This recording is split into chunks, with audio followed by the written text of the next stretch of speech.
know. Why don't you start? Right. Okay.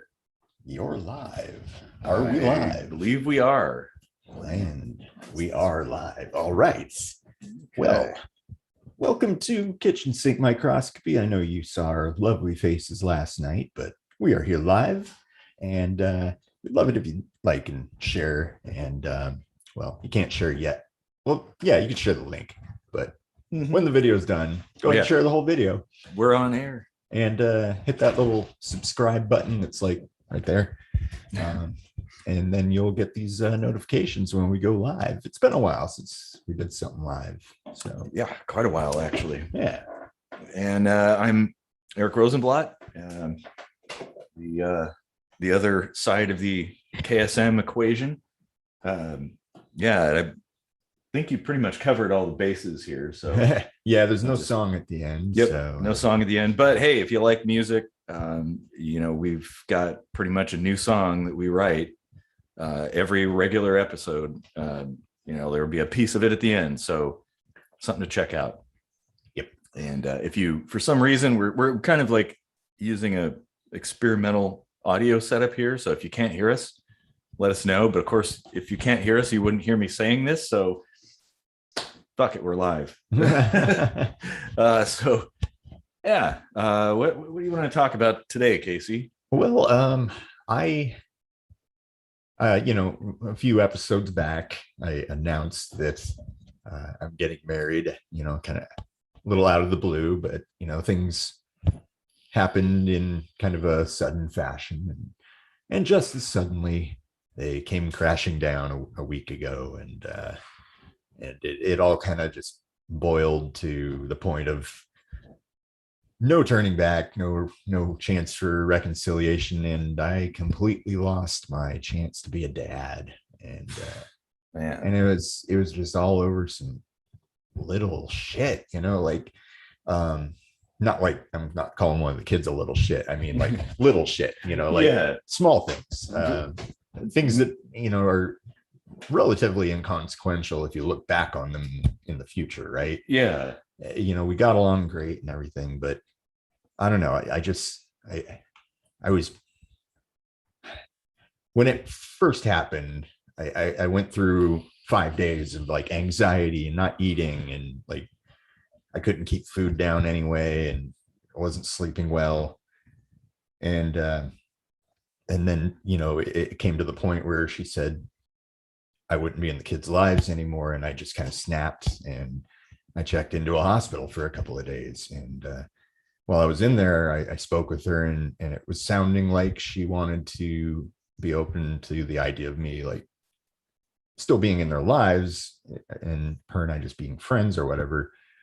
And I was like, yeah, I could work toward that. And so I checked myself out against medical advice because I was feeling better. And then she kind of about faced, and I've been awake for close to 36 hours now.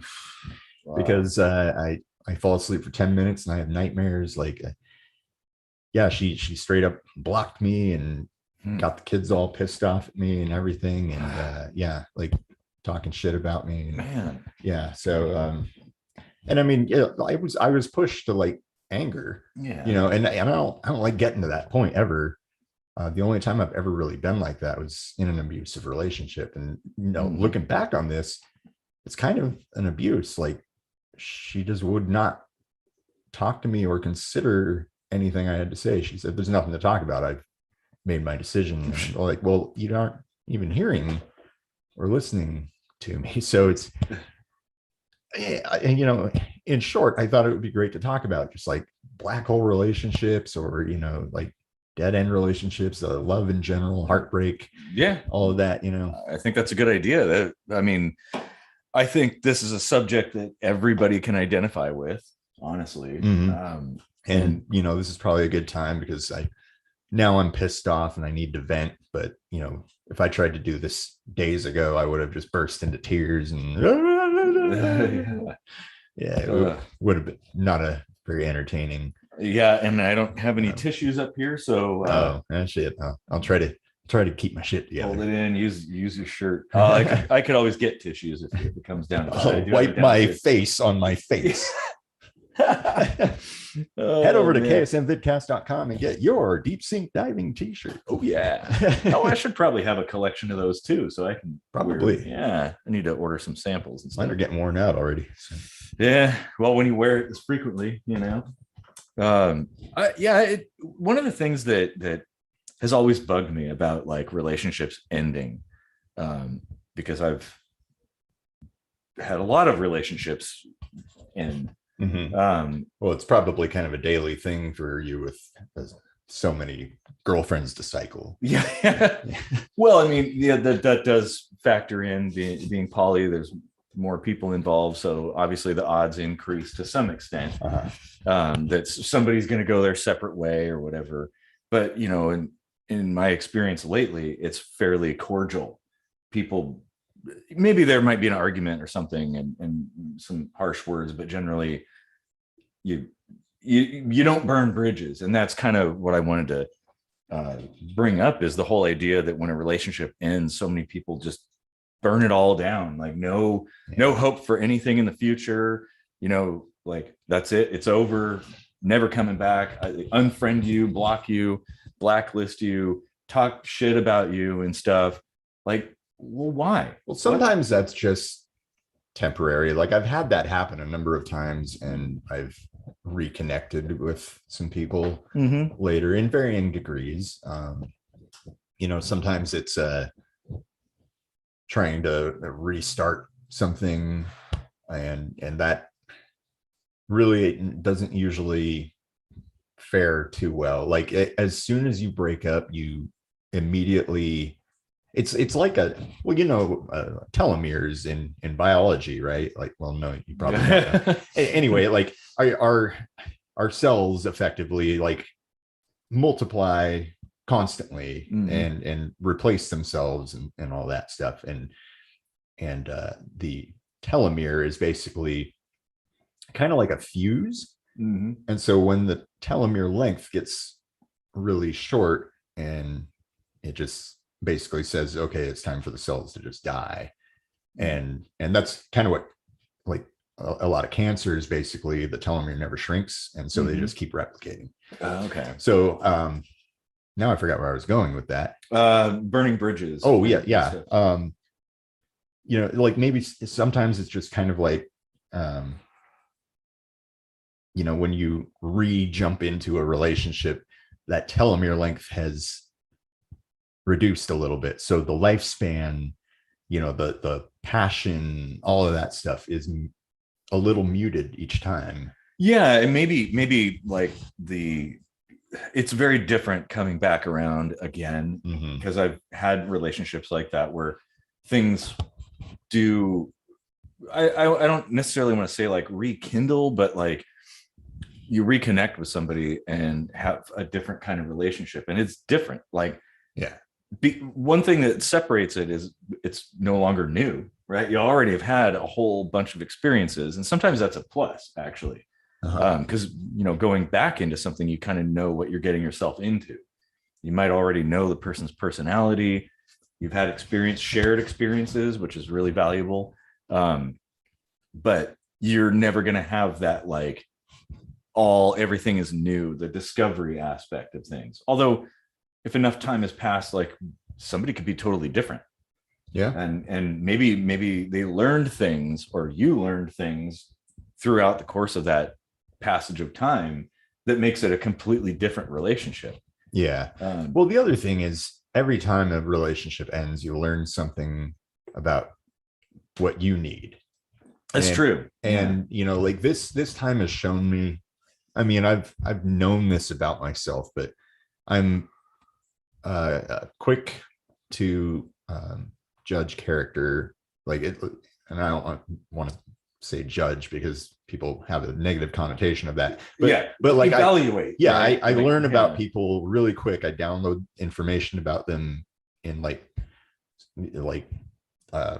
fiber optic speeds instead of dial-up speeds, like most people operate at. So you're like that Barkley Plus, in that TNG episode. He hooks them up. So I I tend to move fast. I fall in love fast. It's intense. I'm able to see compatibility. I think that's just like my my personal brand of autism is I hyper focus on interpersonal relationships, and it works really well for me when it works well. Yeah. Like you I've known over 20 years, other friends I've known over 30 years. Like I build those relationships quick and hold on to them. Yeah. And that's not a bad thing, but there are people that can't handle that intensity. Well, yeah, and maybe in some people's view, it might feel like things are progressing too quickly. Oh yeah, I get that a lot. Yeah, so they're not able to. Like everyone just says, well, of course it ended because it was so fast. Well, yeah. I mean, okay, sure, the odds are in that kind of situation where things progress very quickly. I'd say the odds are kind of stacked against you in that case, but it's not impossible. Like, it really does depend on the person. If you met another person that did things the same way, it'd be fine. Yeah. It's just that I think people get scared. It's society.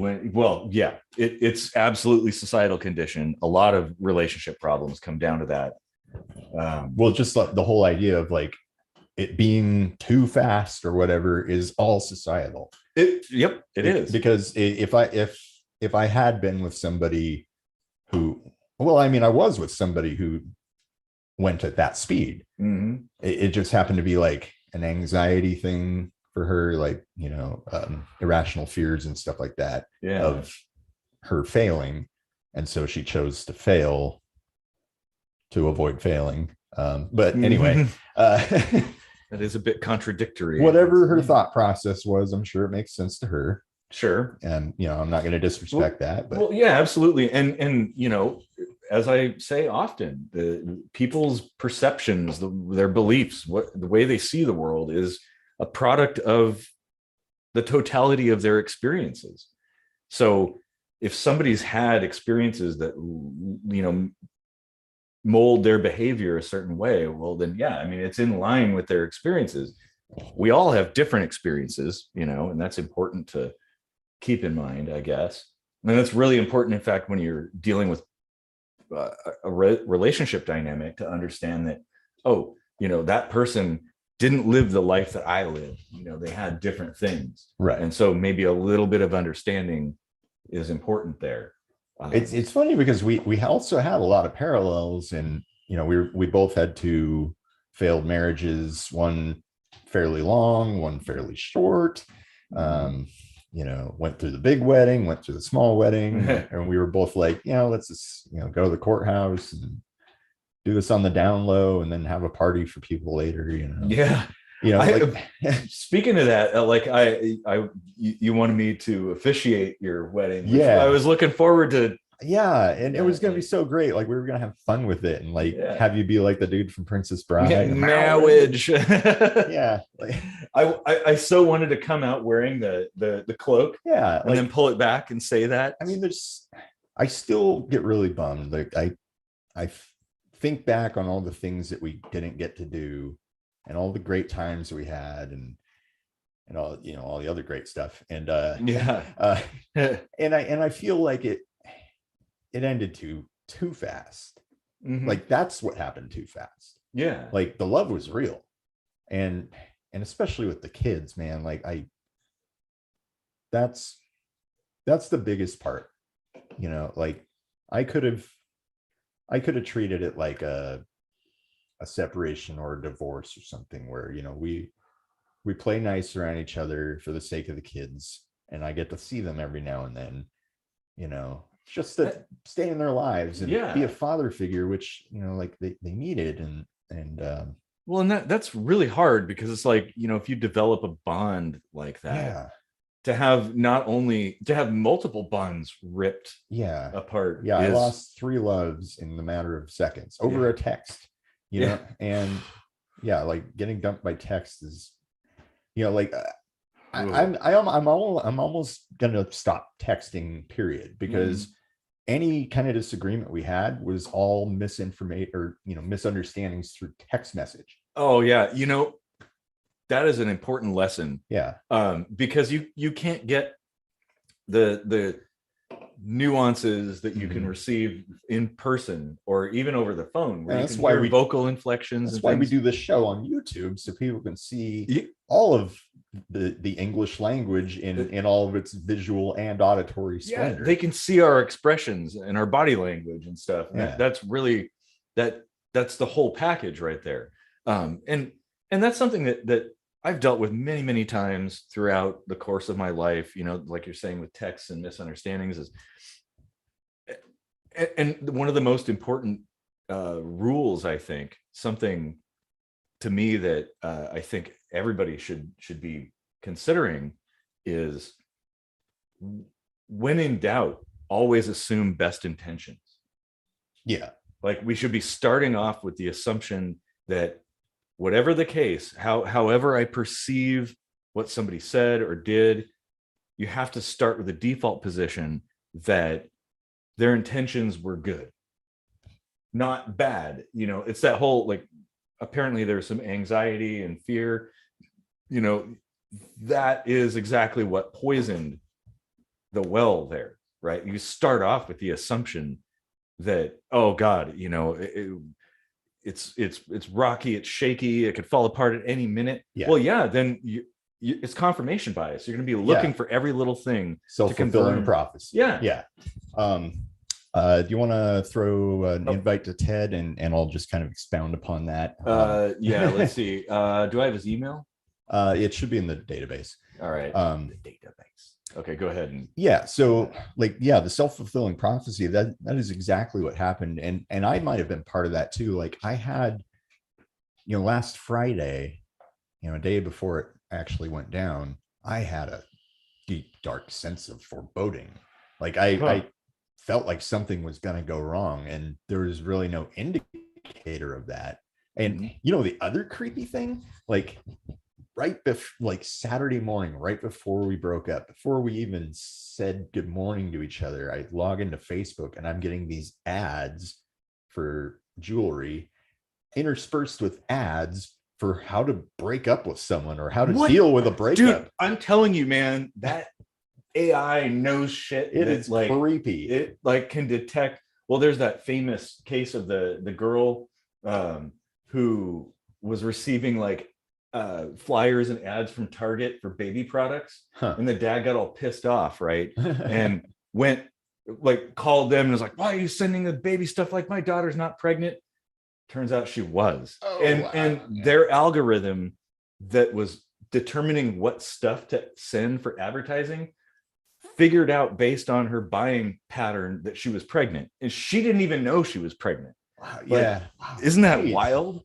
Like, beyond creepy. I think there's good and bad possibilities there, but but yeah, I mean, to go back to the self-fulfilling prophecy is, maybe I was like apprehensive, and maybe that kind of guided my interpretations of how she was acting, and created suspicion and whatnot that that just feeds into each other, and of course all over text and stuff. It's just, shit gets dumb so fast, like, and you can see it blowing up, and it's like, let's just talk about this later. And it's like, I don't want to talk about this in person. It's like, well, it kind of makes sense to do it in person. Yeah.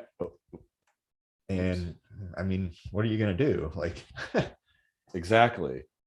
It just it's so important. I mean, if you can't do it in person, at least like talk on the phone or Zoom or whatever, Yeah. Okay, we got Ted coming in to join. Ted. Welcome, Ted, repeat guest. Yeah, well, he'll be in a minute, I think. Got connections. Oh, wait, here we go. Wow. Hey, you're live. Hey, I'm live with you guys again. For a second, I thought you were like on some mountaintop watching a sunrise or something. Like, totally, just it's Kilimanjaro. I have it in my backyard. Man, That's tough, dude. No, Yeah. I kind of have a similar line, not so much with the heartbreak side, but like with Carson and Alexa, eh, and sorry, I gotta turn down my TV real quick. There's a slight delay. No problem. Um, it took me a long time with Carson and Alexa to really accept the fatherhood role. So like stepkids for people who don't know, right? Yeah, stepkids. Yeah, Okay. sorry about that. I assume you guys know everything, so everybody else should know. We do, but Yeah. but other people might not. No, it's true. So the situation having a woman with their children, I think creates a different dynamic and also can create volatile situations. But also, I'm sure you probably already thought of this, but when the woman's there with her children, she's thinking about other emotions than just her own, and also emotions that may occur down the road. Now, that doesn't explain anything that happened to you, but I thought it might be part of it. But there's a glimmer of hope because Alexa has been good friends with all of her father's ex-girlfriends. So like she will legitimately spend time with them apart from her father. So I don't know what happened between you and those kiddos, but there's a possibility down the road where you might be able to have some sort of connection. Yeah, I had that hope, but things that transpired today are making that look very unlikely. I mean, things change with time, and one of them is pretty close to 18. The other is 12, and like the 12-year-old is the one I was really worried about because I was going to adopt both of them.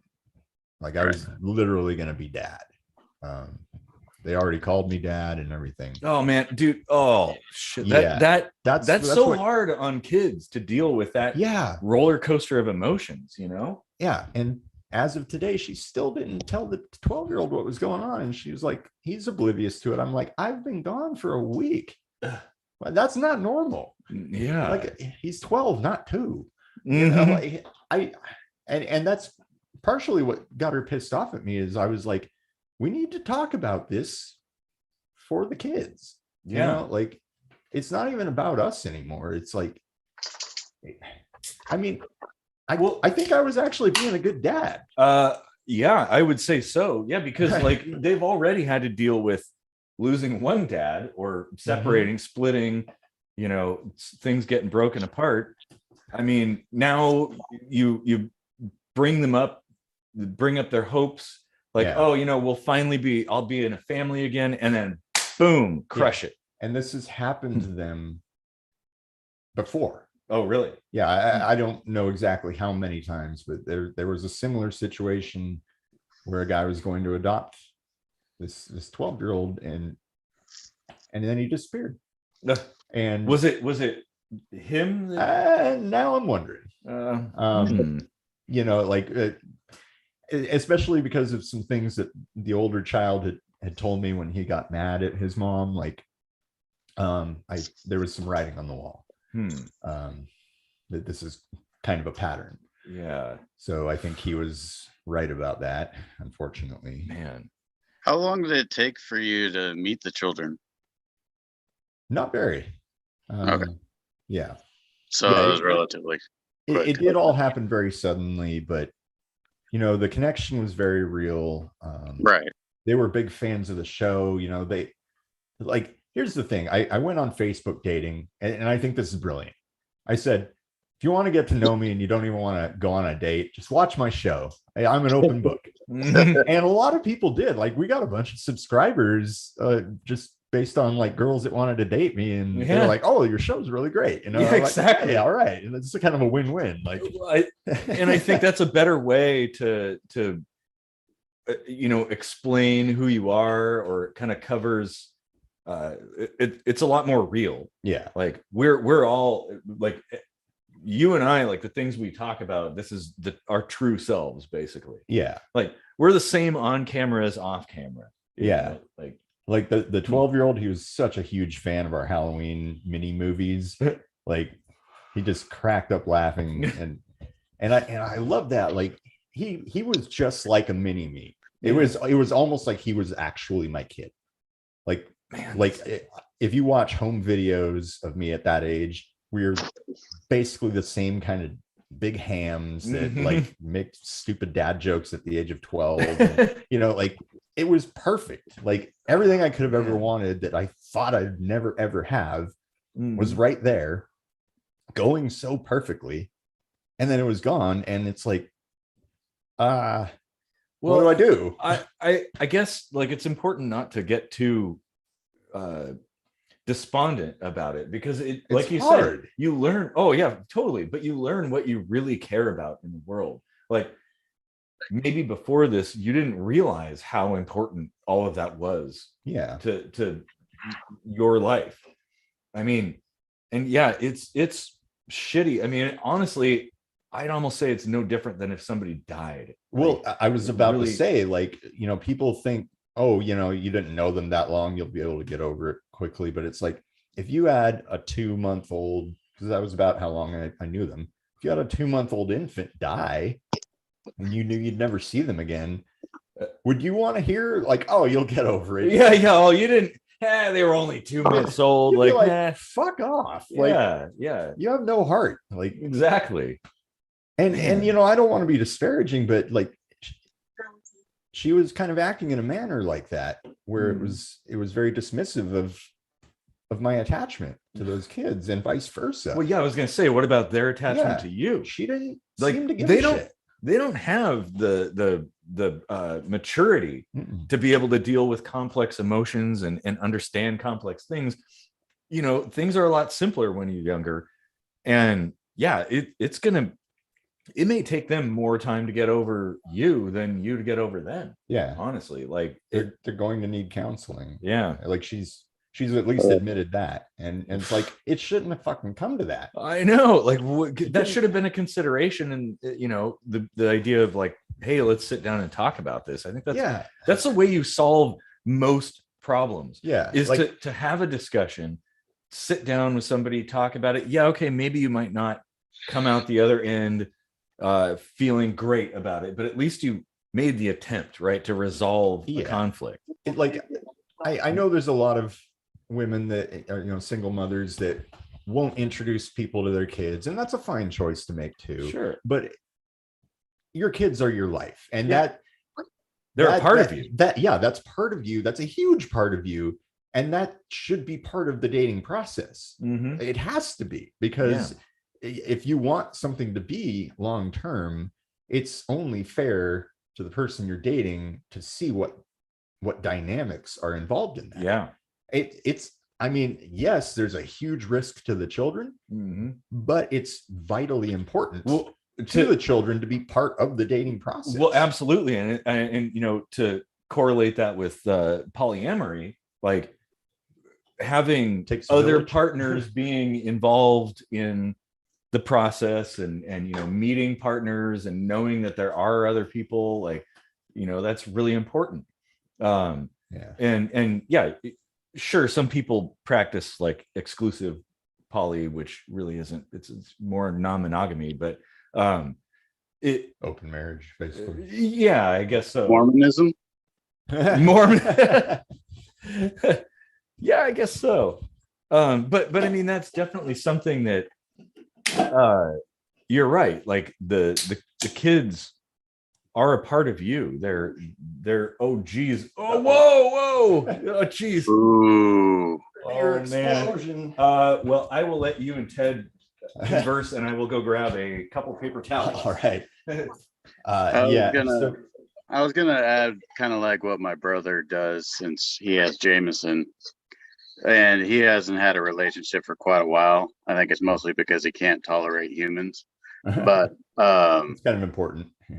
my brother's had a few girlfriends over the years since he's had Jameson, but there was a long period of vetting before they were allowed to be around Jameson in order to protect Jameson, because there's a side effect to what your former girlfriend has done, is that she's created a situation where the kids have gotten attached to another figure they can look up to, and that keeps getting taken away, which is just going to end up creating resentment from the children towards the mother, instead of, oh my God, this is amazing, I need to move 90 miles an hour, instead of like, hey, I actually want this to last, instead of being a very volatile, explosive load of emotions.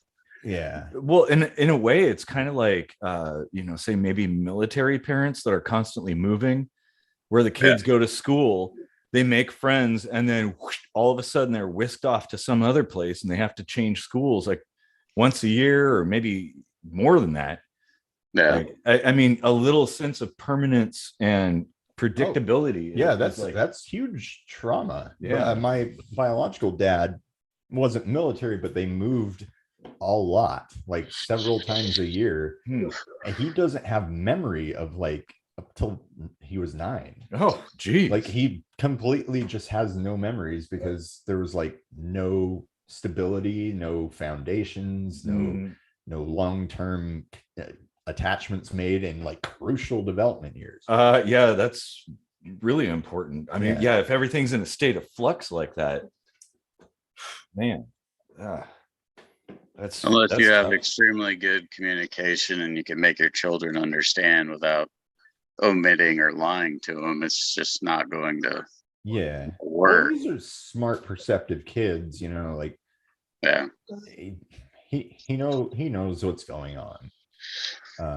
He's probably gotten a little world weary, actually. I've seen true depression in him, like just seeing the drama that was going on in various aspects of other things in her life, and it's like, how do you think he's oblivious to this when he is clearly affected by things that you're not even like directly talking to him about or involving him in the conversation about? Like, he picks up on stuff. He's smart.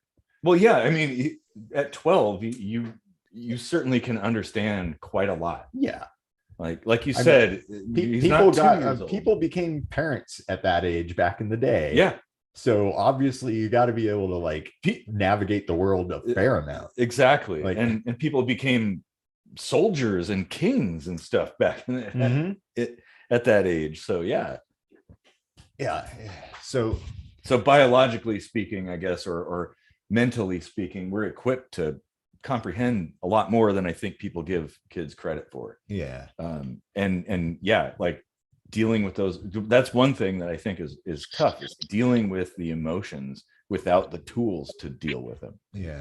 Like, you haven't, at that age, you haven't had enough experience and things to understand what's going on and what to do and how to handle things. I think even people that get to my age or whatever, like, there's a lot of people that still don't have that.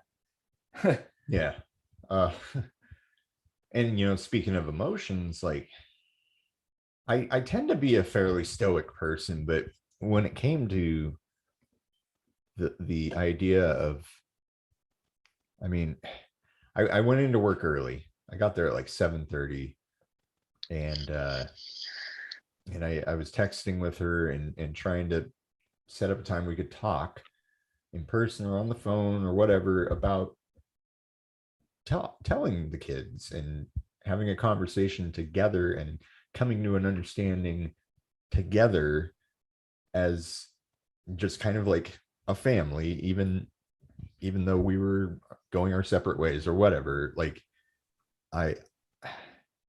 they still called me dad, and it would make sense to take their wishes into consideration. Like, do you want to have a relationship with dad going forward? Exactly. If no, okay, I will cope with that. I will respect their decision. They had no say in it, as far as I know. Yeah, probably. Well, I not. mean, like, not even as far as I know, she didn't tell the 12-year-old anything. So, like, he had no say in it. So basically, one day everything's running along perfectly, and then the next day, like, oh yeah, Casey's just vanished. Yeah, Like aliens plucked him out off Earth, and he's gone. I never missed one of his football games, and then suddenly I'm not there. Like he noticed that. Yeah, you know, and I do have concern that instead of owning up to the situation as to the reasons for things, there might be an incentive to make up stories to basically make you the bad guy. Oh yeah, I'm sure that's already happening, because which certainly is, again, it's like that is so destructive to a young person's mind to think about people and their relationship issues and trust issues, like having that happen and the implications of it, where you start to trust somebody, even if your life is kind of a little bit unpredictable, you start to trust somebody and everything's going and and all of a sudden, whoa, yeah, I guess they're a bad person now. Like, how does that affect somebody in the future? Mm-hmm. Like, their minds are still being created, essentially. The perception of the world around them. Are they going to think people are good, or are they going to think people are all assholes? Yeah, I don't think people can think on that level, and I think certain people are entirely too selfish to look at what it does to others. Yeah. So I think that really is a major player in that line of thinking. But I agree. Yeah. It's, I mean, that morning at work, I was really broken by that. Yeah, I think that's very clear. Yeah. I mean, I had listed her on my life insurance already, and I thought, like, if I can't be in their lives, like, I want to give them something. And I didn't want to die. I don't want to die. Yeah. But I was considering making it look like an accident for altruistic reasons, just so they would have a little money. Because I mean, she's under the federal poverty line and all that stuff, and single mom, and like, all the more reason to, like, try to work things out. But yeah, considering you have a pretty bright future, I think. I mean, I have a decent paying job, but it's got really good benefits and retirement and pension and stuff, so it's like, yeah, there's some stability that I can offer. And I thought, like, if I can't be in their lives anymore, like, I've had a taste of the magic of a child's love, and now it's ripped away from me. I was like, well, what's the point?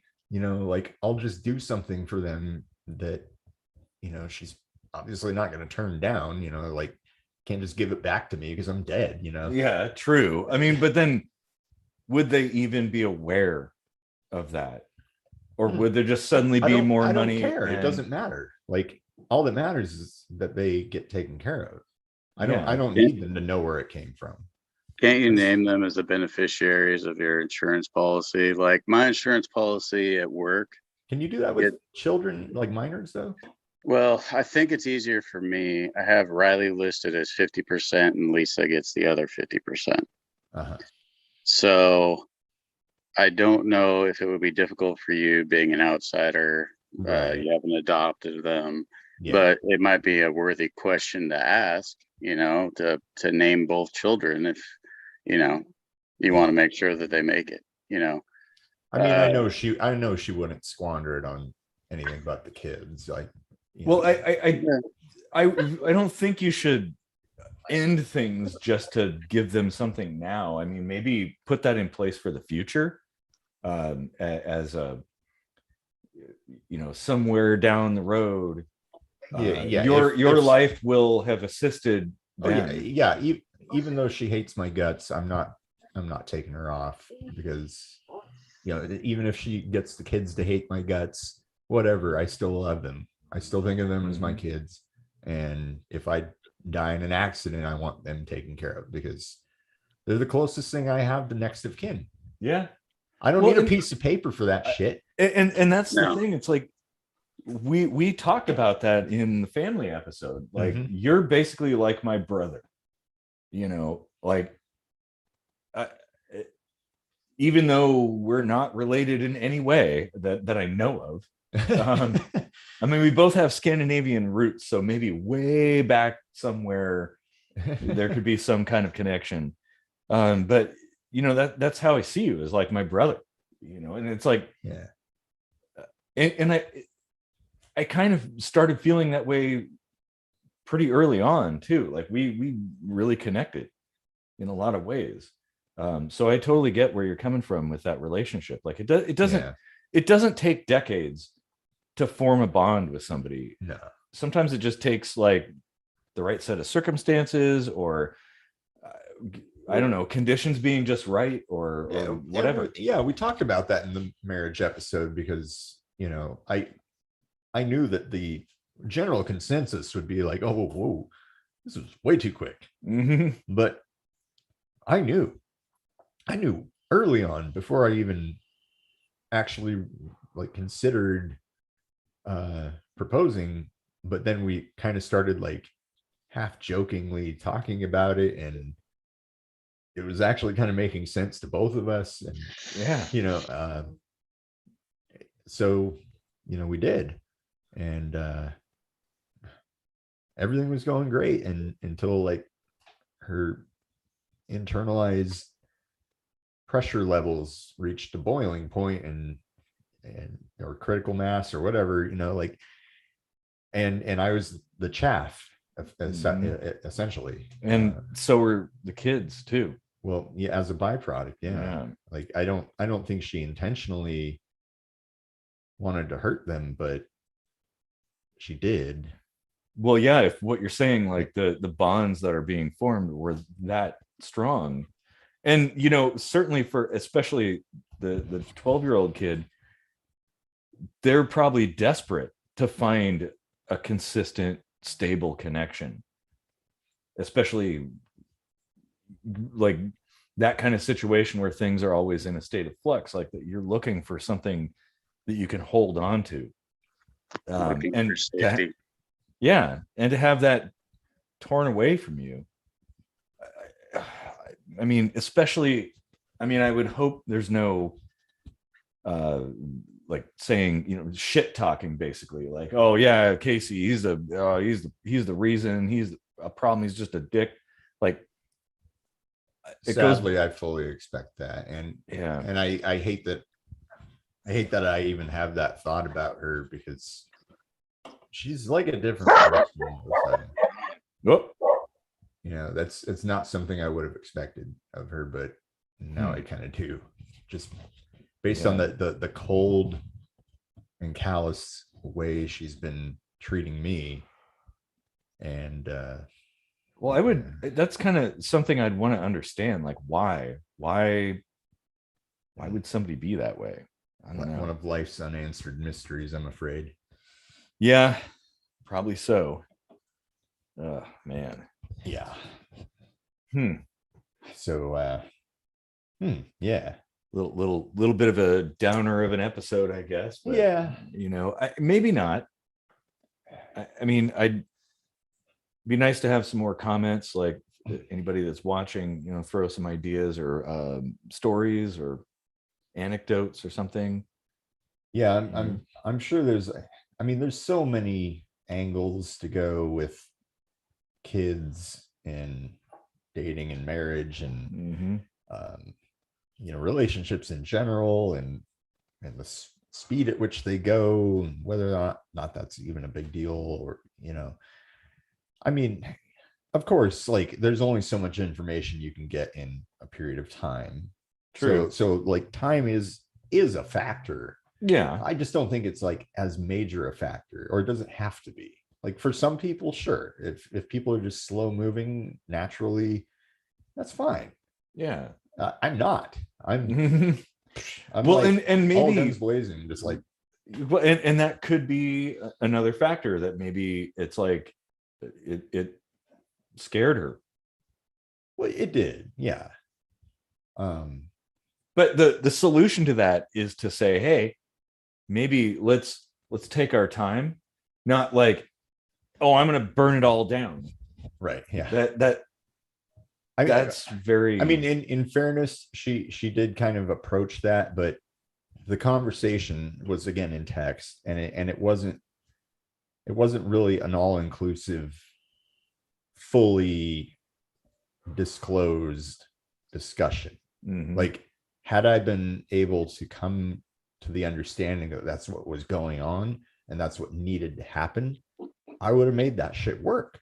yeah. I didn't get that opportunity. Like, I mean, And not to say I didn't have fault in that, but like, well, yeah, I mean, I'm sure that's, everybody's a party to what happens, but yeah,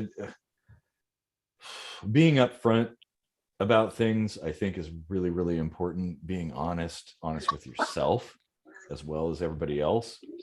And oh God, I'm so many thoughts. I can't even like collect them all together, because this is, yeah. I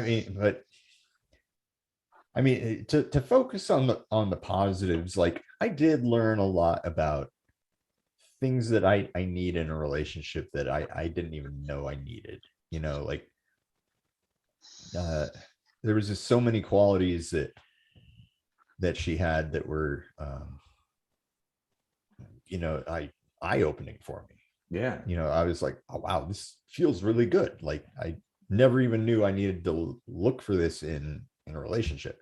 I have those tools now, so it's like, but I mean, like, the bar is kind of set high. So it's like a double-edged sword. It's like, now I know what I'm missing, like, but that's true. Yeah, that's a good point. yeah, like, it was fine just being like a depressed lump of useless oxygen wasting flesh that I was, but you know, now I know that there could be like purpose and stuff. Yeah. Well, I wouldn't say that, but there was a bit of beer wasting I noticed that went on a few minutes ago there with the can. Minimal, mostly foam. Hey, it's all good. Yeah. You know, you could also in the future build some of those things that you've learned that you've wanted. Just because they aren't there in the amount of speed that you wish doesn't mean that they'll never appear. You know, you may get a couple of the items that you enjoy greatly, and then when the next item that shows up that you wanted, then you can feel surprise, you know, like, oh God, it's here. Right. You know, it doesn't mean that, I mean, you're gonna get it all on the same plate all, you know, within a month or two. It's just that is a good point, but it also kind of relies on the somewhat shaky ground of expecting someone to change. And that's not always like that's never really a good expectation. That's never realistic. Yeah. But now to change, people do change. Yeah, but people do change. It shouldn't be like a preconceived goal or anything. Exactly. Yeah. Learning is another thing. People change in the way where they are enlightened or see things in a new way. That changes people. But yeah, you're right. Like, the expectation that things are going to change, or you're going to mold this person into the perfect person, is bullshit. Like, that never works. Now, one of the tools I got in the mental hospital, though, that I really want to work on using is like reflective listening. Like, you know, you parrot back what somebody has said to you in your own words and have them tell you if you're understanding or not. And just repeat doing that until they're like, yeah, you get it. And then tell them what you feel and ask them to do the same thing, so that you all are on the same page. That is a really good strategy. But she wouldn't even talk to me. I know. I couldn't do that. Well, that's because you had the tool and she didn't. Yeah. I mean, again, expecting somebody else to have the same experiences, and it's unfortunate and honestly kind of tragic. Yeah. It could be that what she wanted to say was too emotional to get out in an appropriate fashion. So she handled the communication the way that she handled the communication. Yeah. Yeah. I mean, there's sometimes when I really need to remove myself from a situation because my emotional reaction is extremely poor. You know, the reflective listening thing, Yeah. you know, that does Well, come that in. was another tool though, is like the timeout. Like if you both kind of, you know, in good times sort of agree upon a method that both of you can recognize, okay, we need to like walk away and do whatever it is that calms us down, and then revisit the issue, but like make sure you revisit it so that it's not unresolved. That's a very great idea. I need to work on that though. Yeah. Like, you know, like I'm very much like, we should fix this now, because like I've always been of the mindset, like, and I think this may be like the old psychology that like, don't go to bed mad and all that stuff. Like, you're like, fix shit before you go away. Well, and you know, I think you should. It's okay to go to bed mad. That it's kind of, yeah, it is kind of a antiquated way of seeing things, but going to sleep, sleeping on it, right? Like, even if you're feeling distraught or troubled, you let your dreams give you solutions, because that's kind of like the simulation, that kind of a trial run, I guess, or whatever. You wake up feeling completely different about things, with maybe hopefully new understanding and perhaps a different perspective, and certainly not so emotional. Emotions are a great thing, awesome, but they too easily rule us, to the point where like it almost is self-destructive. And I don't know what I was going for. Well, there. I mean, yes, emotions are great to experience, but to allow them to guide you, yeah, always kind of leads to bad news. Yeah, that's true. From logical people, you're correct. Yeah. Okay. I've had to kind of wrap my head around the emotional versus the logical, and oftentimes consistently being logical and always being practical can sometimes force you to not live life, which can be actually detrimental to somebody who is balanced in their emotions to a certain extent. Yes. Some people are out of whack with their emotions, absolutely. Well, and just like leading decisions with emotion is bad, trying to rationalize emotions with logic is bad. Well, they're incompatible. Yeah. It's like oil and water. You can't mix the two. Yeah. I mean, being something like Spock, I think, might be like making that your goal of like having the ability to experience and enjoy emotions, even the bad stuff. The bad stuff is not that bad. Like it, and balance it with logic and reason. I think that should be everybody's goal. Is it attainable? Not necessarily, but I think it's worth trying. And learning lessons from every experience that you have, putting more tools in your toolbox, and sharing that. That's kind of what I feel like this is all about, is sharing the lessons with everybody else. Like, you know, hey, I guess, I don't know. And you know, I've to own up to stuff, you know, I've been guilty of being too logical. Yeah. That's kind of what comes with being mostly stoic for the most part, is that you kind of overdo the logic a little bit. Like, you try to apply it where it doesn't necessarily belong. And you know, that's how you invalidate feelings. Well, yeah, and maybe there's a little bit of conflation between emotion and passion.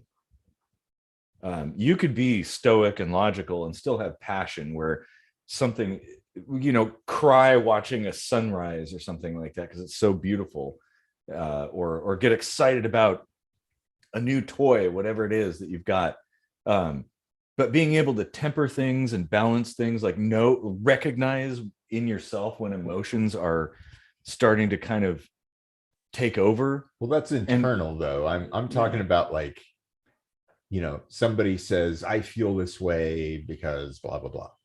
And you're like, well, that doesn't really make sense logically because blah, blah. I'm guilty of that. Yeah. Okay. Like, I see what you're saying. Yeah. And that's just kind of like the natural way that you evolve to think when that's, the way you train your mind, right? Like logic, stoicism, all that stuff. Like, this emotion, if I were in this situation, I would find that emotion irrational. And, you've trained yourself to use your logic to kind of guide your emotions and still feel them when necessary, or, but know when it's getting out of hand. Yeah. Right? Not everyone has that same training or whatever. Yeah. And that's kind of what I was getting at earlier about the whole recognizing that not everybody has the same set of experiences and are not necessarily going to see things the same way. And that whole expectation that, well, I know this, so everybody else should know it. That's dangerous, I guess, or treacherous is probably a better word. It's absolutely treacherous because I am notorious for becoming frustrated because other people don't know things like I know things, but then also I assume I know things that I don't. And I think we're all guilty of that. Yeah, which can make it hell for other people to live with, and you just have to learn to realize that maybe you aren't that smart and you just need to roll with the punches. I've also found that logic and stoicism can really take the wind out of an emotional person's sails, and you have to remember to not do that. But also it's very hard being stoic to get as excited as some people do. Because you're like, I can see 4 steps ahead and oh crap, it happened again. And it's just like, okay, well, sometimes you just got to let them fly and then eventually they figure it out, I don't know. And maybe in that case it's good to maybe live vicariously through somebody else's excitement, even if they come across as ignorant. Well, like children, there's nothing like experiencing the newness of being young and learning things for the first time and getting all excited about stuff. It's like you could be an old hardened space dog and still kind of get the feels when that happens. Something you said, Ted, kind of reminded me. You said sometimes you think you know things that you don't, and that's poignant. It's good that you realize that, because I did I think a KSU, like Kitchen Sink University, on this, but it was like the identity fallacy where you think like no one can know what I know, and you like, unless they've had the exact same experiences. And it's like, well, you're not accounting for outside perspective or analogical thinking or anything like that. Like a lot of parents fall into this trap. Like, I know what's best for my kids. I know exactly what they want and what they need. Doesn't matter if they tell me.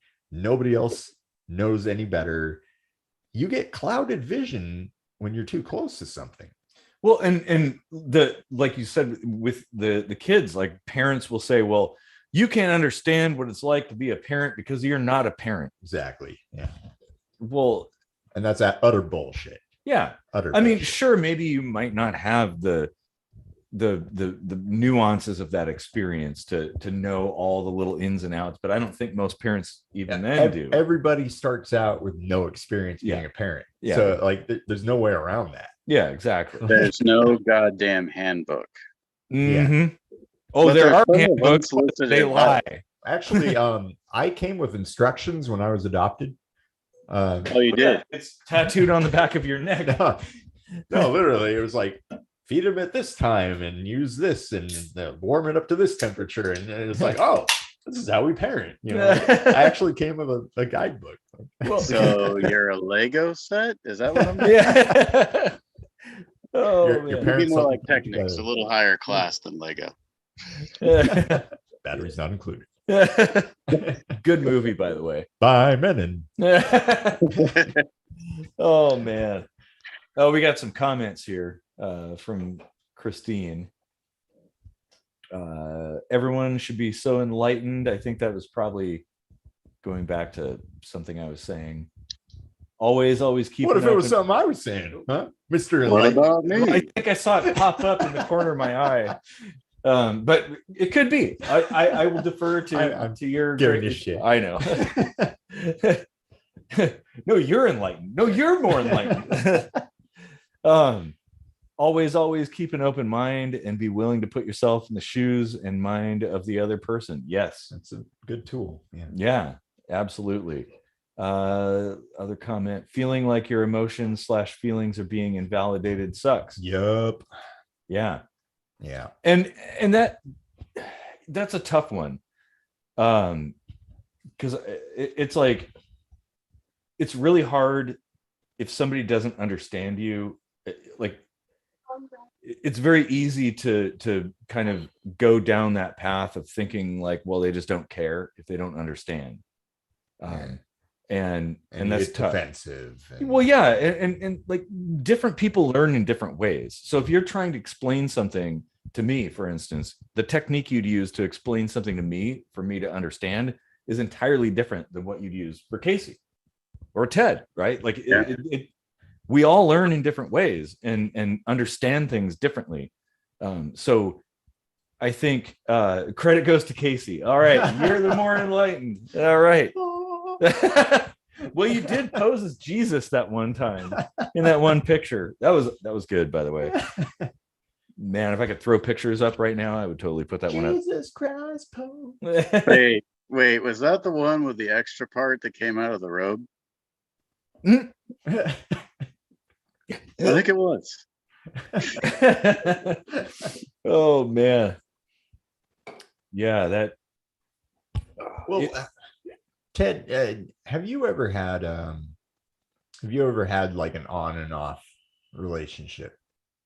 I think we talked about this a bit before you jumped on, so I wanted to see if I can't say that I have had any situation like that. You could technically call me and Lisa's relationship on and off because we were together for a while, split up, remained friends. That definitely counts. Okay.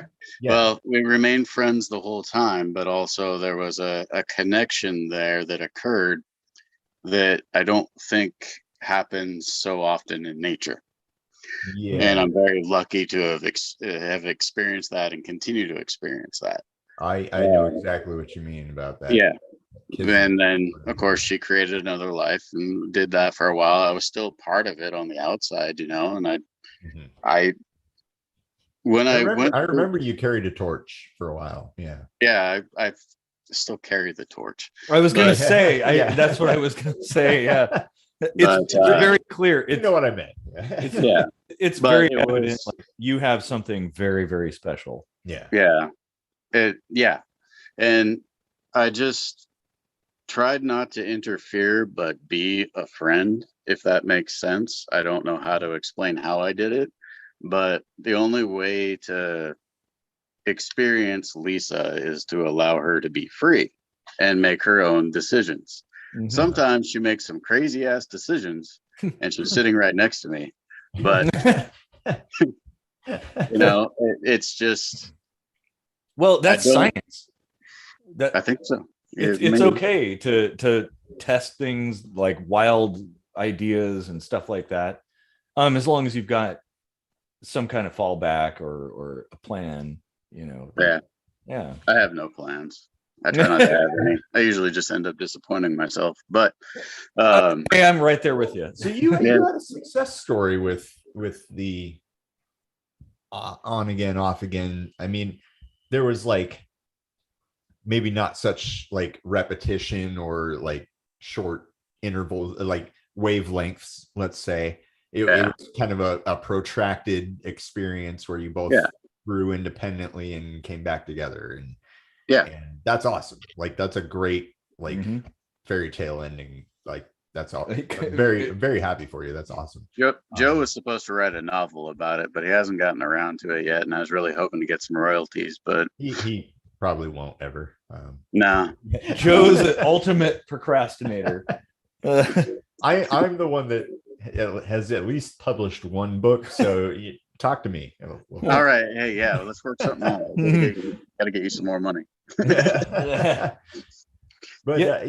like I've had a similar situation where I had a really good relationship, and we kind of just, I don't want to say fizzled, but like just evolved into friends or whatever, and we're friends for a while, and then tried to rekindle things, and it was maybe a little forced or something, or maybe premature, and who's to say what the future holds or whatever. But like, I mean, we're still great friends and everything, but like, I didn't have any luck in like rekindling that.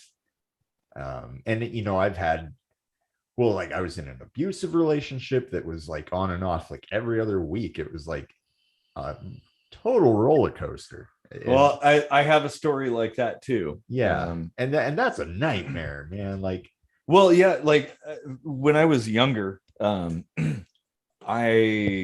had this girlfriend whose name will remain unnamed.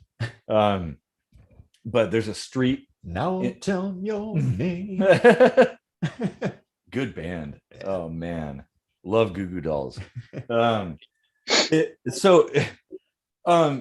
There's a street in Sumner named after her. Well, no, with the same name. Yeah. But like, we met really young. Like, I was older than her and she was younger than me, and it was very passionate. But it was totally one of those roller coaster things where it's like everything's really awesome. It's so much passion and fire. And then one misunderstanding, and there's this massive argument. And pretty soon she's like slamming my car door and running away at night into the rain. But then we reconnect and fires up again. And even after like a year had passed where we didn't talk, when we started talking again, it was like just as passionate, if not more. See, I have a theory. The more passionate the relationship, the more passionate the hate. Well, like, there is that saying, the light that burns twice as bright burns half as long. Yeah, so it's related. Yeah. Yeah.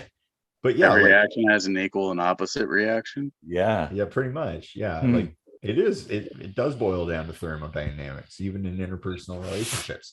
They do call it chemistry for a reason. Thermodynamics. Oh man, I mean, that's one of the laws. I was working on like a relationship algorithm back in the day, as I remember. Cupid's equation. Yeah. I started that. We were talking about it. Oh man, we should get back on that. Yeah. Did you ever find an answer, or not quite? But I think we were still pretty young and pink back then. It might have helped if we had math skills. That would help. And I failed algebra twice, so there is that. And so I'm not great. Algebra never helped me do taxes. In fact, I still can't do taxes. Lisa does them. Well, see, that's the perfect combination right there. Yeah. No, she just wants her money back from the government. Man. But yeah, I've had, situations where the more passionate we were, the more likely the on again, off again situation would arise. But it was always like with the offs very well intact, like, and I don't know. Yeah.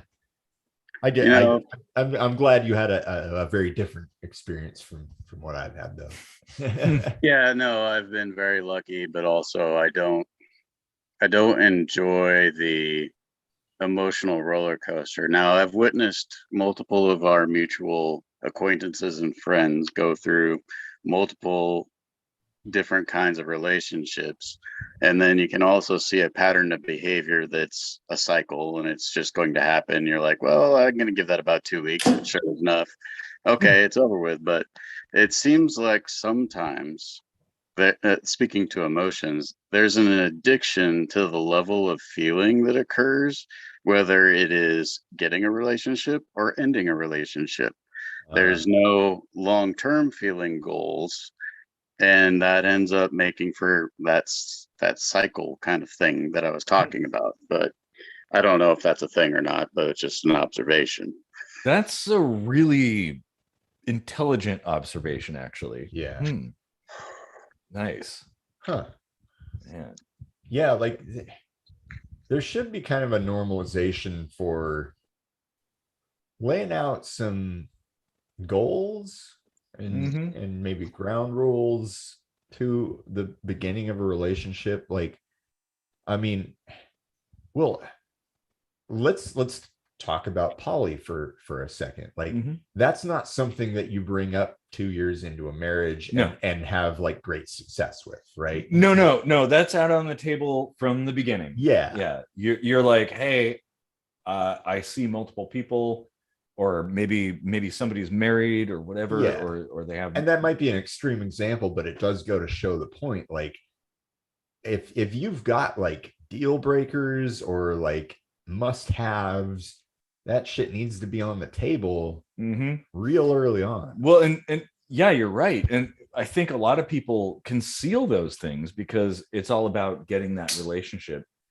building that relationship, and then figuring, oh, well, I'll just sort that out in the dub, right? Like after the fact. Once it's established and they're trapped in the layer, then I'll spring this thing on them. Well, that is absolutely wrong. That's totally destructive. That can only end in disaster. Like being upfront about things, your expectations, your likes and dislikes. I mean, that's something that's certainly very encouraged in polyamory. People are very open, and it's quite refreshing, I gotta say. Yeah. Not everybody, people are in different camps or different stages of their lives, so it's not going to be like a set in stone predictable system, but I think it's at least an improvement on the classical system, I guess. Like for me, I lean more toward the side of sex being something that is a little bit easier to share as like a shared experience, like swinging effectively, right? Yeah.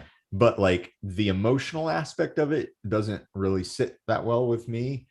So like poly would be just a train wreck for me. It would be harder for you to deal with, like, and that's something that I've considered quite a bit. That a lot of people get all bent out of shape over sex. Like, oh my god, like somebody slept with my partner or whatever. Like I would, if I were monogamous, I'd be a lot more concerned about somebody going to a movie or going to the park or something with somebody than having sex. Like, but that's just me. No, I fully. I mean, it comes down to like mutual consent and stuff when it comes to like, true, like the non-monogamy realm, let's say. But I do totally understand that. Like, I mean, there was a situation where there was like a guy at her work that would flirt with her, and like that bugged the shit out of me. And it's like she didn't have any interest in him. Or at least so she said. I don't know. But well, at this point, maybe everything is in question. But it's like it still bugged me that like he obviously could see that she was like engaged and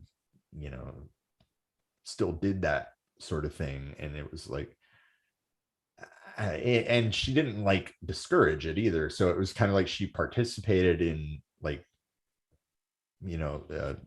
perpetuating it. So it was kind of like, oh, that gives me a pit in my stomach, like, and I mean, I don't know where that comes from or why, or like sometimes it happens and sometimes it doesn't. Like it's all very circumstantial. I see there's a comment, fear of being left out. Like, oh, I mean, yeah, as a person that's done swinging, like, yeah, like an open marriage would be a problem for me, but like being involved is cool, like, yeah, exactly. It's just fun and exciting and different, and like, well, and I think, being present, especially if you're self-conscious about things or feel like I don't know, there's some kind of risk of somebody deviating or whatever.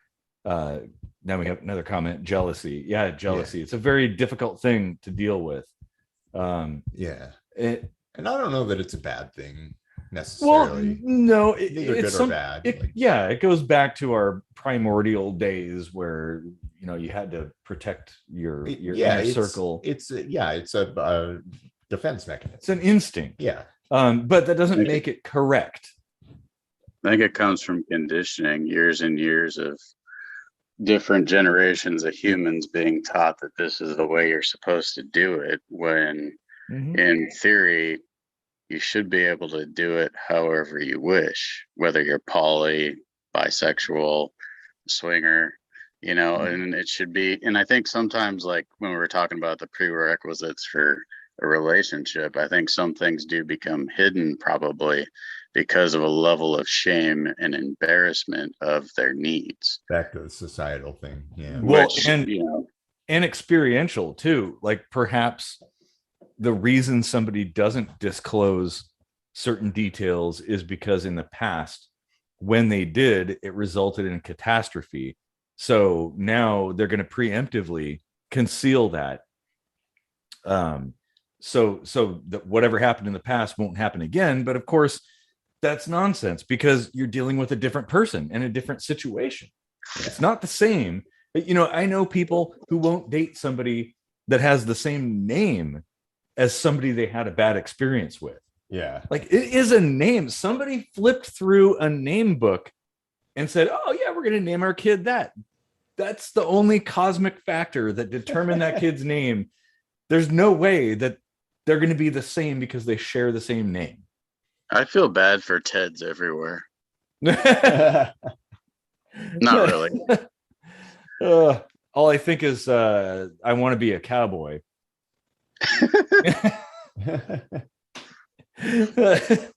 Oh God. It looks like the comments have a little bit of a side conversation about jealousy. So Christine says it's an early warning system. Now I agree, but there could be some projection that too. That's what I'm saying about the experience thing. Like sure, you should always listen to your gut instinct, but not so much so that you make a rash decision without considering it. It's really important to pay attention to what's going on, look at signs for things, because there's this whole sixth sense thing. Like, I think we can subconsciously put pieces together that we can't consciously, and that's a valuable skill, but it can also bite us in the ass, I think. That's my thought. So from Jennifer, we have jealousy isn't necessarily a normalized thing. Some folks don't even have it. That's true. Well, I don't, and I do. It just depends on the relationship. Well, or the situation. Well, exactly. If you trust all the parties involved, then jealousy really shouldn't be a factor. But obviously somebody you don't know, well, you have no idea what their intentions are. Well, that's the thing people don't understand about jealousy, and they get freaked out and pissed off that their partner is jealous. They're like, I don't want to do anything with that person. And it's like, I understand that. They may not. Like Yeah. they clearly are either oblivious or don't care and just want to talk you into doing something that you shouldn't. And I can say from experience that I've had that done to me. So it is a very real potential. It is. And that does go back to the experiential thing. Like you've had that experience, therefore those indicators raise those flags. Yeah. Like, it's like, oh, I know right there. That yeah. person is trying to get you to cheat on me.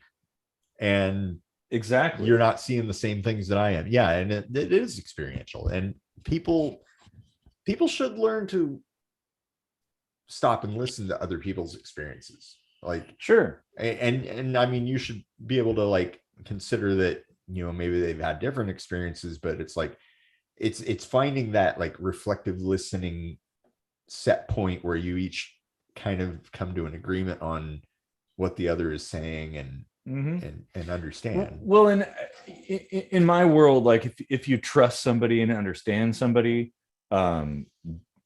it doesn't matter what happens. You know the person. They're not going to like abandon you in favor of some whatever, some Greek god or goddess or whatever, because they're so hot or something. Like, or had some experience, huh? Or a Johnsonville broad. Johnsonville broad. But well, yeah, it isn't something in this whole thing about like jealousy comes from a standpoint of possession, that you possess somebody and they're yours and that somebody else can come and take them away. And that can only happen if you and the people in your life want that. Like, no, there is no person on the face of the planet that's going to come into my life and like take me away. That'll only happen if I want it, and I don't want it. So, you know, I don't know. This is a very complex topic, actually. Yeah. Do you guys actually know what would make you jealous? Because I can't say that I do. I can't pinpoint it. I feel like it could be anything. Could happen. Yeah. Like, I guess to me, jealous, I might feel a little bit jealous, and not in a way that I would do anything extreme, but I might feel inside a little bit like, oh, if it's something I wanted to do with somebody and they went and did that same thing with somebody else. Yeah. Like, oh, I've always wanted to see this movie. And now that person is seeing this movie with this other person.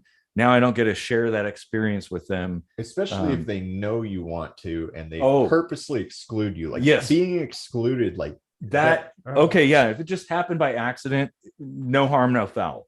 But so, yeah, like when my wife like cheats on me with binge watching some of those shows on Netflix.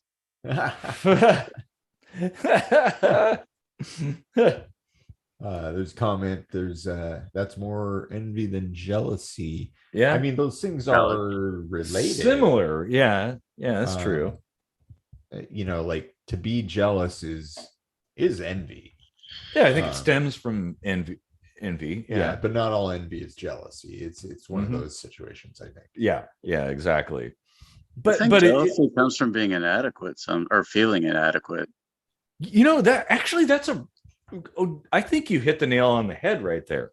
Feeling like you're inadequate is the like core of that. Like an insecurity. Insecurity. Like, because if you feel like a whole person, like you're fine in the world, then who cares?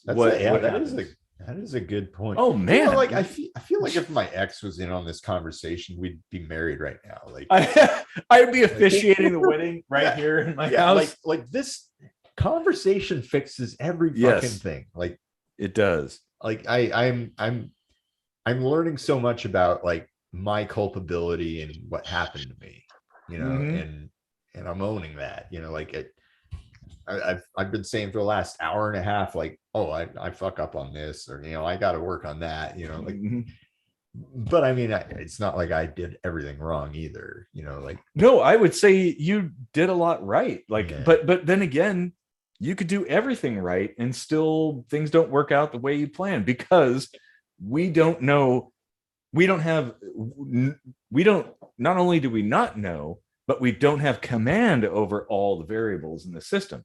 Right. Like, so there's no way you can know the outcome. You get, like Ted was saying, thinking, everything.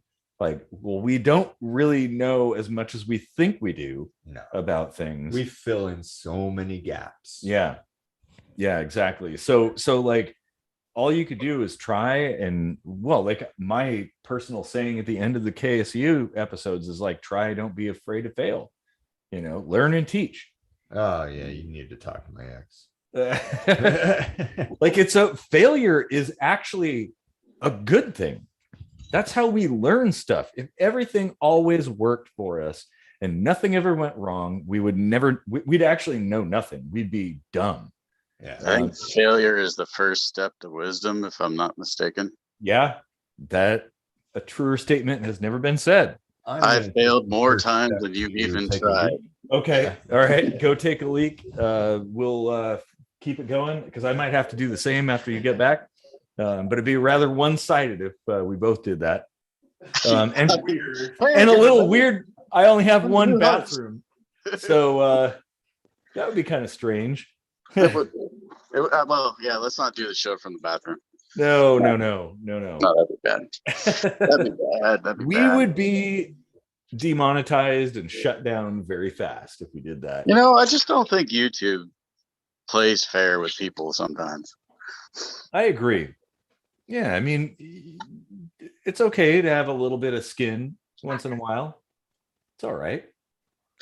Well, and I my personal belief is like, I don't think nudity or sex is a bad thing. It's nothing dirty, nothing to be ashamed of. Right. It's just a thing that people do. Yeah, it occurs. Yeah, exactly. I mean, I don't know. I mean, there should be some certain social standard to a certain extent. Like, I don't know. Even that might be wrong too. I don't know. Yeah. Well, I mean, if everybody's consenting, that's an important factor. I think that's probably the only social standard, actually, is everybody consents. Sure. Because I'm not hanging out with you guys naked, just for the record. No, that's not a thing. My wife said she'll come hang out naked, but well, again, I think we're going to be demonetized if that's live streamed. Maybe on OnlyFans. You can go to onlyfans.com/kitchen sink microscopy. Well, no, not really. Where we cross streams. What the hell? We turned into Ghostbusters? Oh man. Clearly I walked in on something. I have no clue what's going on. Well, we were just talking about sex being viewed as being wrong or whatever. I think sex is a great thing. Like, it should be a thing that friends do, couples do, whatever. Like, it's a great way to kind of emotionally overcome problems. Oh, legalize the human body, please. Yes. Like, like the whole idea of sex work being like dirty and like immoral is immoral. Stupid. Yeah, it totally is. Like, what? And yeah, we brought this up when in our very early fourth episode, I think, or something like that, about prostitution. That it's like, it's okay to go take somebody to dinner and spend $200-300 on some fancy dinner and whatnot and a bunch of booze with the expectation you're going to go have sex, and you might not even. Well, yeah, but how is it not okay to do the same thing but skip the dinner? Why can't I just hand somebody some money and we just have fun together? Like, what's wrong there? Yeah, and it's like, so okay, I got to be a biologist for a minute. Sex is actually kind of impossible to have without emotional connection, because I mean, unless you're incapable of bringing someone to an orgasm, I suppose. But oxytocin is released, and that's the love hormone. Yeah. And the more often you have sex with someone, the closer you become. That's undeniable. Yeah. But that said, it's not like you can't just do it for fun here and there. And it's like, if you just do it here and there, you're not building that up in your system. You know, like Well, it's not going to take as much. As a biologist, is it not possible to have an oxytocin release from non-sexual things like hanging out with your friends? Like maybe you do something fun with your best friend and you know, it's like, oh wow, this is great. Like, I mean, is that not always oxytocin, but sometimes, you know, there's dopamine. There's a lot of neurotransmitters that make you feel really good. And it's, I mean, that's what it boils down to. But oxytocin is specifically linked to, you know, like maternal instincts and stuff. Like oxytocin is what drives lactate or lactose production. Lactation, I should say. Oh yeah. Okay. I've had a few beers here. Now we're like we're just like kind of lactation. we're slowly transforming relationships into numbers now. I mean, it's all chemical, but like it's more than that, like more than the sum of its parts. Well, true, because the chemicals alone don't necessarily dictate the depth of emotion and feeling and understanding that you have. They might kind of lead you in that direction, but they don't determine what you're going to feel necessarily or how you're going to see things. I gotta pee though, so it's my turn. So yeah, I'll be right back after these messages. We'll be right back. So oxytocin gets released during sex.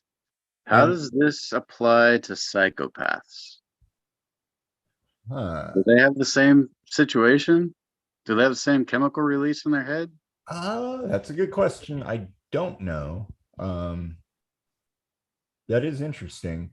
With psychopaths, it's that chemical may function as it's supposed to, but elsewhere in the brain, they've got that disconnect between right and wrong. Yeah. And I mean, if you've seen like any specials on Ted Bundy, right, like he had a really deep emotional connection with a woman and her kid or kids, I can't remember. Yeah. He went and killed a bunch of people that, you know, like in the most horrific ways, and he never laid a finger on that person, you know. So it's like, yeah, I mean, a psychopath can fall in love, I think. Which is weird, but not weird if you understand what's going on, you know. It just made me want to go down a hole of like mental problems and chemical problems, and I'm like, well, maybe I'll ask the biologist and see.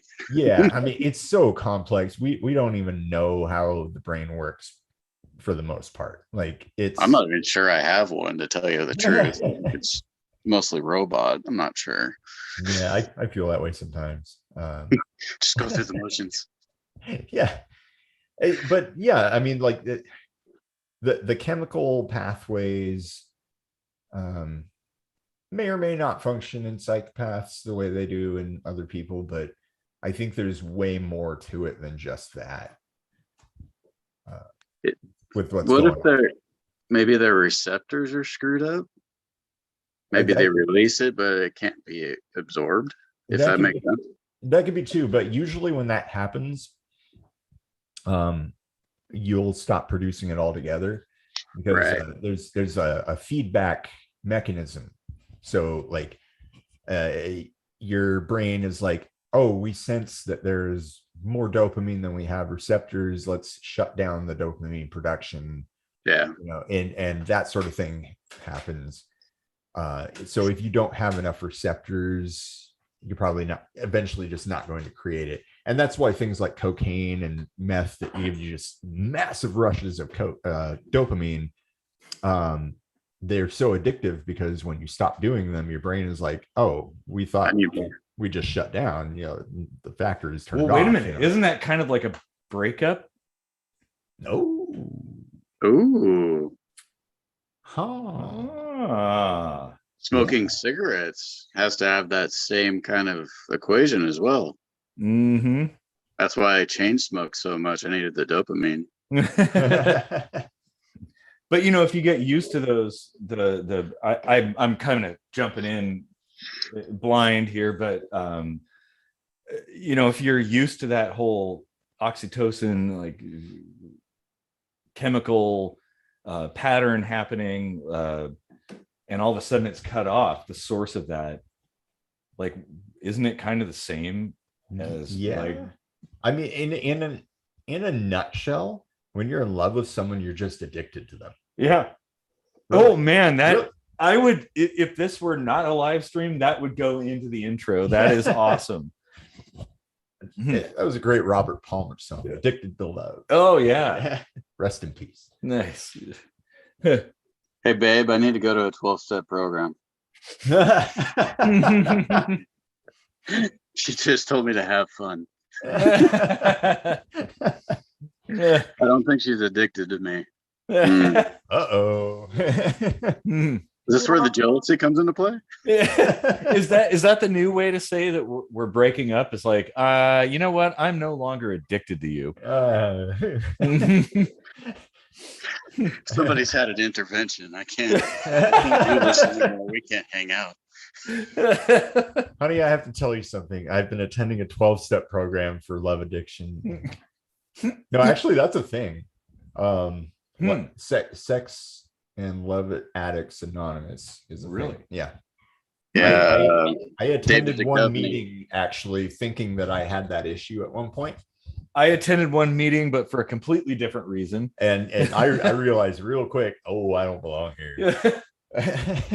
Yeah, but you could have taken a doggy bag home. Wait, what would you say? I said you could have taken a doggy bag home. There's a whole lot of comments I could bring up from there, but I'll, for the sake of the algorithm, I'll just leave it to the viewer's imagination. This has gone an interesting direction. Yeah. So we have two more comments. We have one that says, I cannot share the most intimate parts of me on a casual basis. It simply can't and won't happen for me. And then another comment, I'm not sure what this correlates with. That's what you missed when you're psychopath versus sociopath, perhaps. Ted posed the question about oxytocin, like if perhaps psychopaths maybe don't have that chemical release or the receptors for it or whatever. And I don't know the answer to this, but I was just positing a possible outcome based on Ted Bundy, where he had like another Ted. Yeah. Oh yeah. Hey, did you know that my mom named me Theodore Robert? Ooh. I learned with one of those Netflix shows that was his middle name, and I looked at my mom and I went, "Wait, really? Is your birthday November 24th? September 23rd." Okay. Yeah, you are not in fact Ted Bundy. We went to Wilson though, so he did. Yeah. I think my mom actually went to school with him. Oh wow! Like they were similar age. And she became fascinated with serial killers and stuff. Like she had all kinds of books and documents and newspaper clippings and stuff. It was completely, she actually wanted to go into criminal justice. That would be a pretty cool field. Yeah. Oh yeah. I've thought about that. But yeah, like the basic gist of it was that, there's so much more to being a psychopath that I think there's some downstream effects that have more to do with it than necessarily the chemical reactions, because Ted Bundy did have like a real functional relationship where he had no urge to kill his girlfriend, but he'd go kill other girls that kind of fit the profile too. Well, and that's an interesting thing, like what makes somebody kill people, what makes somebody a serial killer, like where does that come from? Is it experiences? Is it some kind of like abnormality in your brain? Is it weird that we went from relationships to killing people? Serial killers, no less, too. I don't think so. I mean, I've sort of started getting into some of the murder mystery things, and relationships and money. among other things, do tend to be the, I guess, spark that ignites that in a lot of people, which I think is bullshit. It's like you can always make more money, and money is actually fake anyway. Relationships, you know, a lot of the things that people get all bent out of shape over, like, easily solved with non-monogamy. You know, like, none of that stuff is a problem. There are things in life that can't be solved with non-monogamy. Eric's out here solving the world's problems. I try. Free love, man. Yeah. One or two partners per hour. No, I get the principle.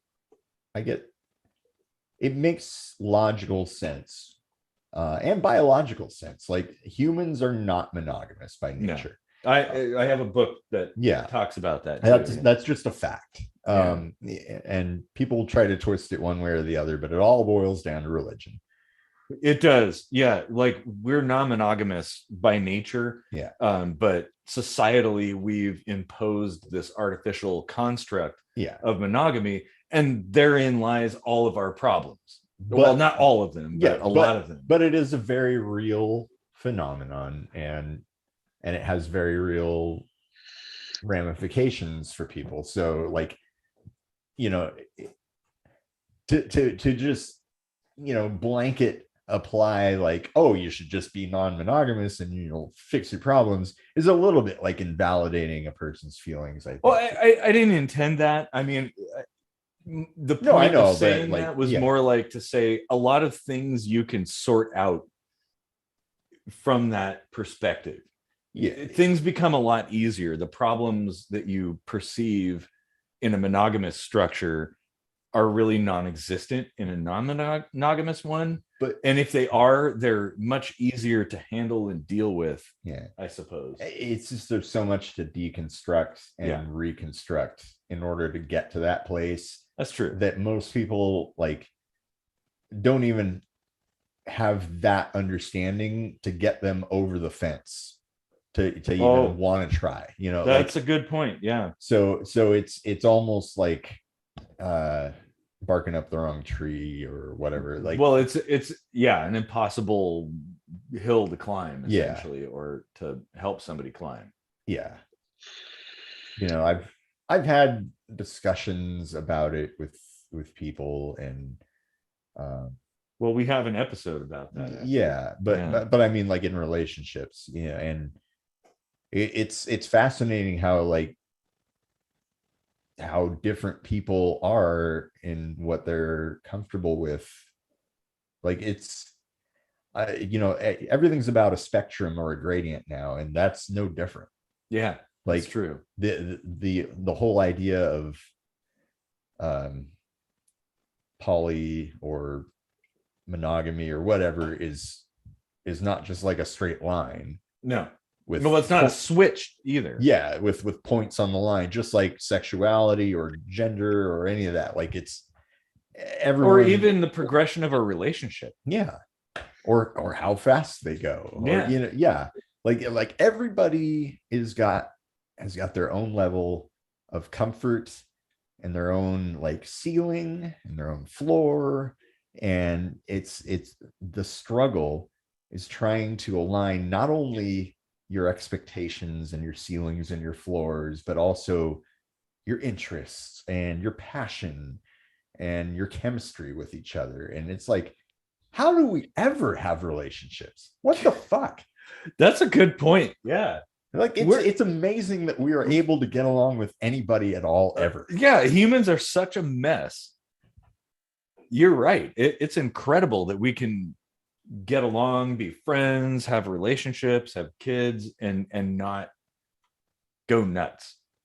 Man, well, this is like one of the deepest episodes we've ever had. Like, I feel like, you know, Dr. Ruth can, like, kiss my ass, eat our asses, because like we fixed everything. Like, wasn't Dr. Ruth steeped in quite a bit of religion? Probably. maybe. I never really like. Her advice would come from a place that's biased, I would think. Well, I think everybody's does to some extent. Everybody has a bias of some sort, Yeah. whatever it is. Now, the like how important it is to consider that bias, like, yeah, it varies. I mean, religion is certainly shaky ground, I should say. Yeah. Like on a divergent topic, I saw an article recently that like less than half of the population now identifies with a church or religion or anything like that. Like we're actually kind of evolving toward agnosticism, atheism, or like just secularity in general. I think that's a good thing. Like it's healthy. Spiritualism, just like emotion, is important to understand our place in the universe. Like, why are we here? But that's not religion. What's the meaning? No, yeah, and that's the point. It's like organized religion is really a problem because it's doctrinal and hyper focused on that doctrine as being the core. I think, and you have to remain within the rails, and you can't deviate. What's that? And you have to remain within the rails, and you can't deviate, which makes you very narrow-minded. Yeah, exactly. Open-minded. That's a good point, because in trying to understand things, what if you don't know some things? If you can't challenge a system, how is it ever able to adapt and improve? And we've talked about this in previous episodes, but there are religious atheists, that think there are certain tenets or ways that you have to be an atheist, and that shit bugs me. Like it's supposed to be about free thought, critical thinking, and finding your own way. Yeah, it's supposed to be an individual journey, and they try to make it like this I don't know, for lack of a better word, religion. Yeah, well, I was going to say, what's different between that? Yeah, it sounds very religious to me. And I used to fight against that idea as someone who identifies as, more or less atheist. On the spectrum of agnosticism, I lean more towards no God whatsoever. Yeah. But like as I come to an understanding of it more, like, I don't know.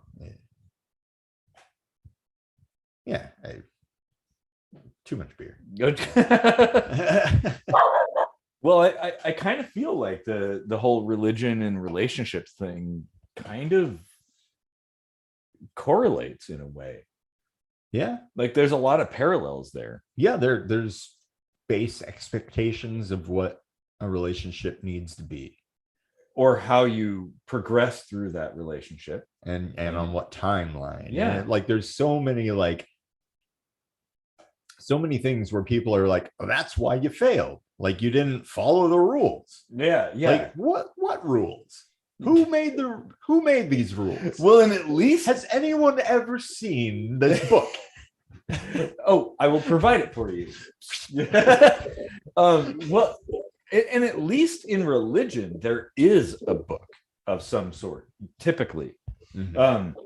But in relationships, like normal, average societal relationships, there is no book. There's like millions of books. Well, there's all those how-to. It's kind of like self-help. Those end up in the bin. But there's an expectation you should know the rules, even though there are no rules at all. The only rules are assumptions, essentially. Yeah.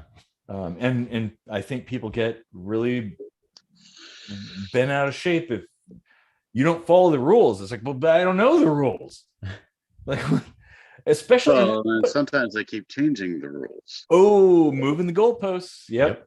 Well, and that's something that is nice about polyamory, non-monogamy, is typically people are very apt to put the rules out on the table. Like, here's my expectations. Here's how I do things, me and my husband or whatever. Like, this is what we expect. And you could take it or leave it. But in a monogamous relationship, nobody ever does that. Who does that? Well, I did. Okay, but So you're an outlier because let me tell you how well it went though. I tried to put that out there like pretty early on because I was like, if I don't put this out there early on, it's going to be weird to bring up or like uncomfortable or whatever. So I'll just put it out there like that. This is okay if it's something you want, or I can take it or leave it, but I just want you to know that like if it's something you want, we can have that conversation. And that did not go well. Just bringing that up was like a constant returning issue. And then when I was all on board with like, okay, this person just wants monogamy, and then it was like, well, what about like an open relationship? And I'm like, I'm not really comfortable with that. And they're like, oh, well, yeah. Yeah. So like, you can't win for losing. And I guess so. And now maybe bringing up conditions in a monogamous relationship situation is so unexpected that most people don't know how to handle that. And it's the whole assume best intentions thing. They're going to assume the worst. They're going to default to this idea that, oh, there must be some nefarious reason for that. Which sucks. Yeah, I don't know. I honestly, I'm not really sure how to solve for that. Yeah. You know what else is weird? I've had more than one girlfriend have like a sex dream about you. What? And I'm like, hey, what the? I'm the one that looks like Jason Statham. Oh, well, okay, well then does that lead into jealousy? Knowing what you know about me, like I would never ever in my entire life try to change what somebody else has. Yeah, no, and we've had the opportunity, and it's like, we're friends. That's weird. Yeah, but that you're right. Like that would, yeah. I think that Eric has made some sort of pheromone concoction that he hasn't told us about yet. And unfortunately, it's backfiring, giving people dreams. How do you transmit that through YouTube? Like, oh, wouldn't you like to know? You need to patent that shit. Oh yeah. Nah, keep it for yourself. You can be the wizard. You can be the wizard of sex. Polyamory by Eric. Wait, I've got to have long hair for that. Like it's got to be like blowing in the wind, and I have to be sitting on the beach with my shirt off. Yeah. Sitting like Jeff Goldblum in Jurassic Park. Oh, okay, man. we got to do a perfume commercial now. Gonna need more beer for that one. Oh man. Yeah. Oh geez. Wow. This conversation went like in every possible direction. It's good though. It's been therapeutic. It's lifted my spirits. I was really pissed off. I almost cried a couple times here. And that would be okay. Like crying is welcome on KSM. Yeah. But I'm kind of all tapped out.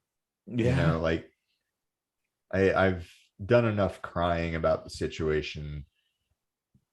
I exhausted every possibility I could think of, and it was still met with the same exact response each and every time.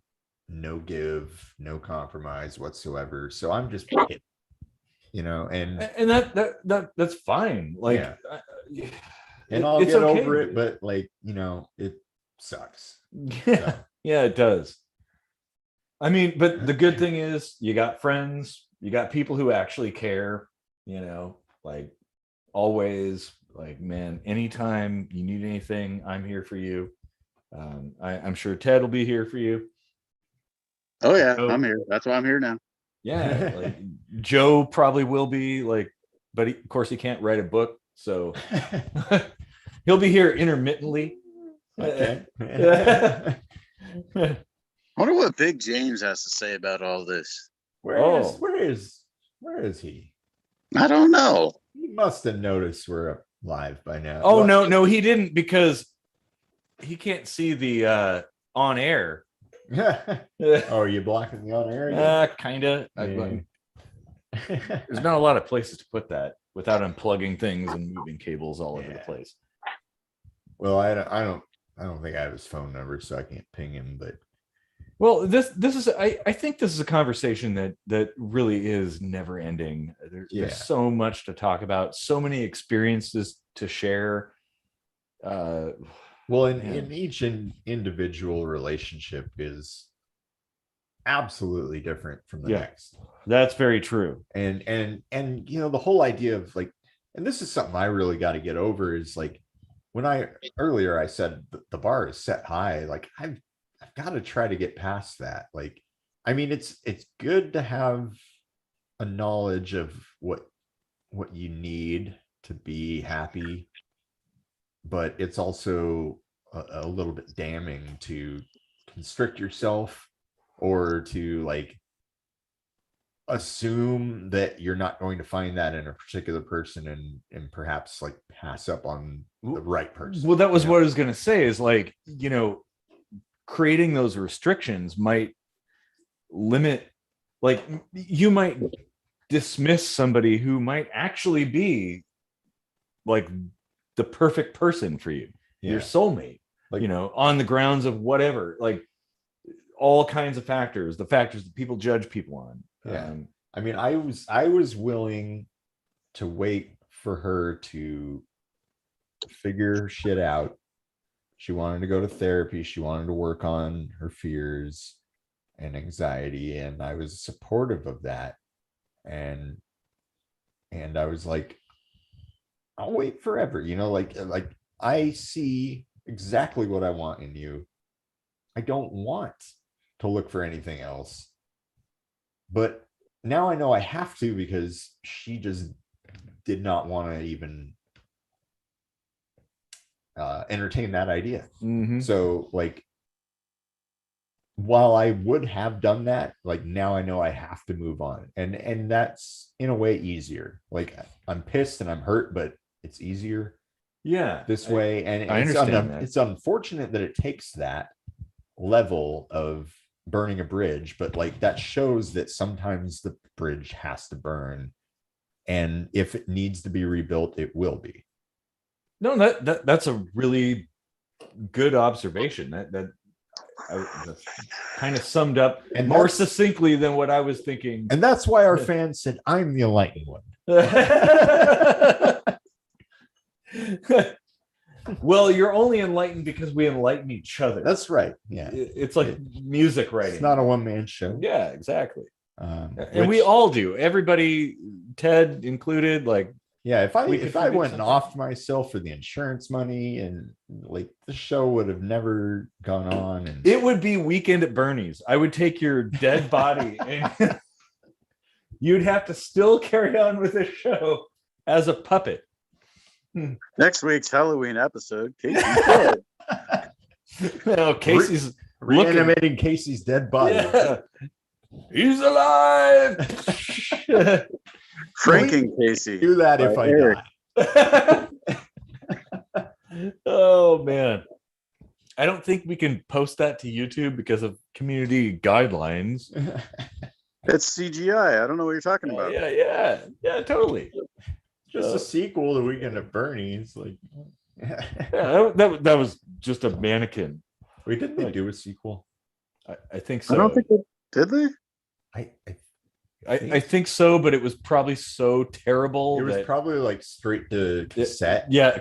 VHS. Yeah. Think about that. A sequel to Weekend at Bernie's. I'm pretty sure that he smelled pretty bad at the end of the movie. Probably. Well, no, this is a couple of years later when he's just a skeleton. No. Well, yeah. Now I got to look. Little harder to pass that off as like an alive person. Yep, there was a Weekend at Bernie's 2 in 1993. That's Did the dog bury him? Just ridiculous. Yeah, like he would be all like It should have been a zombie movie. Well, okay, so actually, we should probably do an MST3K of Weekend at Bernie's 2. Like sit and watch the movie and like, oh my god, face palm. Just with any sequel, like Yeah, but you so gotta have a couch and the camera behind you. I think that could be a robot. A robot. Oh yeah, one of us has to be. I'll be the robot. So we got one comment. Hugs for Casey. Yes. Thank you. We're not gonna hug on screen. That'd be weird. Oh, really? Oh, hey. All right. Hey. Oh, yeah. Yeah. See, we're bro hugs. That's it. Yeah. All right. We're usually on opposite ends of the city. Yeah, exactly. So you can't really hug through the screen. You know what's been nice though is to watch you guys on the same screen converse instead of waiting for the screen to flip. Oh yeah. We were just talking about that, like when I moved back from Memphis and we did a couple episodes here at Eric's house. We were like, oh, it's probably uninteresting because it's just the same camera angle every time. But, like it's interesting to hear that, that is actually refreshing or, like a little change from the norm. Yeah. Well, and a lot of people listen to our show. Yeah. As opposed to watch. Which disappoints me because, clearly we're both a bunch of sexy hunks. Yeah, and I mean, well, a large part of why we do this in video is for that added communication, gestures, the cues and stuff like that. Yeah, but not all of that is lost in audio. Like it's better than text. Much better than text.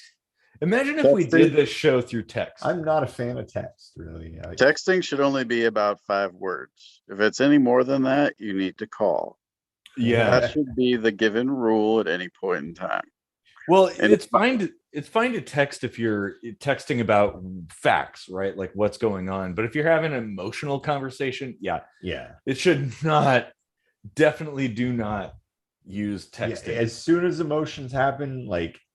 I almost think there should be like a inbuilt kill switch on cell phones that detects emotions arising in text and just cuts it off. Well, Facebook has that algorithm, as you've discovered. They know there's a breakup waiting to happen. Yeah, they're like, "Ooh, this guy is about to break up." How do we know that? You'll never find out. We have another comment. I have access to a large cooler. All right. Is that for my dead husk? Or I'm thinking so. Yeah. To transport you over morbid, here. But okay. Yeah. Well, the source of that comment is somebody who works in that industry. So yeah. Well, I was gonna say, good God. It's like a trunk and some dry ice or liquid nitrogen, maybe. But I mean, Adam's got a hearse. We could get him to, drive you around. Yeah, there you go. Oh man. Weekend at Kitchen Sink My Cross. Oh man. Well, I think that this has been a pretty therapeutic episode. Yeah. 2 hours is probably pretty good. I would say so. Yeah. Well, thanks for joining us, Ted, and of course into relationships and breakups and everything. Yeah, like what is love and computers Oxytocin and biology and psychopaths. Yeah, serial killers. Jeez. Yeah, we went down every possible. It's a little scary how those things can connect, isn't it? It kind of is. Yeah. Oh man. Interesting. Just don't forget to take care of yourself in the coming weeks, and call people if you need stuff. Yeah. I'm gonna keep busy, and I'm just gonna get back on the horse because some people need a break, and me, I need to re-engage. it's the only way I can get over something is to just move on. So Occupy yourself with productive yeah, things. like I don't see things as a rebound just because I work so fast. Like once I find someone that I click with, it's not even an issue. It's not like I have a hang up any longer for, you know, I put the torch down, you know. Yeah. That's just how I process. So Yeah, and don't be afraid to grieve sometimes. I mean, yeah. it's helpful. Yeah, I mean it really was like a great relationship, and it just had the wrong circumstances and the wrong timing, I guess. That could be, and that's why I'd say, like, don't necessarily completely extinguish hope. But don't, I can't hang on to that. Put that candle in the back yeah room, you know, like perhaps someday. It's gone to the point where like my own feelings have been diminished by what happened today. So like it's never going to be the same. There's no hope anymore. Well, for that. Yeah. There's hope in general. I would hope. I don't know. Maybe. You know, and I've countless times I've heard from people who've broken up. They're like, "Oh, I'm never going to find anybody like that again." Like, no, you won't. Nope. Every relationship is unique. Every person is special. What you have is special, and you know, it's things end. Yeah. Oh, I don't want to end on such a morose note. Things like this episode eventually come to an end. Yeah. Yeah. It's the way of things. Yeah, that's true. Oh, last comment to brighten the mood. Oh, wait, maybe not. It's actually a Dodge Caravan and not necessarily a hearse. Okay. Economy class. Oh, well, that, I think that's we've been conversing, jaw jacking long enough. It was definitely therapy with KSM. Yeah, exactly. Yeah, it was fun, and thank you, Ted, for joining, because I think that added a necessary dynamic for pee breaks and whatnot. Yeah, exactly. Yeah. Well, I'm glad I could help out with pee breaks, but like, no, you're more valuable than that. Yeah, I know. I just heard you brought up a lot of interesting points too. So, well, and the kid part of it, I just had the insight and I wanted to make sure I shared it. And you don't necessarily have to lose hope on the children portion of it if you enjoyed them. Yeah, and it may end up coming back to you. Because literally, I've watched my own stepdaughter do it with other women. So it's just, wanted to share that. There's hope for some good things to come out down the road. And I know that we can't tell the future. We can predict it to a certain extent, but that also means that we think we know what we're doing. Right. So, but at the same time. Yeah. And knowing all the variables, like we can't know that. Nope. Yeah. No way to know it. And so we shouldn't lament things if things don't work out according to plan on account of us not knowing everything. I mean, to quote Ghostbusters, are you gods? Like, or is it, are you a god? I don't know. It's been a while. Are you a god? Yeah. When somebody asks you if you're a god, you say yes. No Dana, only Soul. Dude, they're coming out with another Ghostbusters in a couple of days. Like, yeah, I am stoked because it looks really good. Like, really good. I think it'll be all right. I think it'll be worth a watch. Adam Savage on his Tested channel, he has been like, I think he went down to the set and looked at some stuff. The proton pack and various things, the little ectometer and everything that they're using. Yeah, this is the real deal. Pretty cool stuff. I didn't mind seeing Chris Hemsworth in the other two. I thought it was kind of cool, but and they were all right. I can't remember the actress's name that replaced Egon, basically, but I enjoyed her being crazy. She's more crazy than Egon, but Wait, did Adam Savage like say that the proton pack is like realistic? Because that's weird. Well, they made it very much like the original. Oh, I see. The original Ghostbusters. Nice. Yeah, and I like the idea. The 2016 Ghostbusters, I thought had a lot of potential. I think they squandered it, but it had a lot of potential. Could have been really good. From what I've seen, well, I don't know. There's a problem with that because everyone automatically assumes that when you think a movie like that is terrible or a bust, that you just hate women.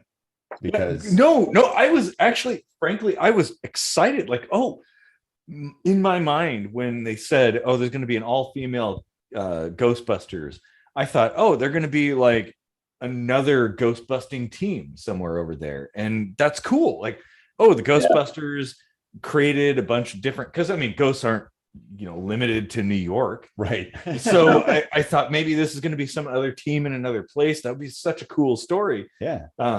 With these girls like doing their own thing. That's well, not no, what they did though, is it? No, they basically took the same original Ghostbusters story and did it again and made it goofier.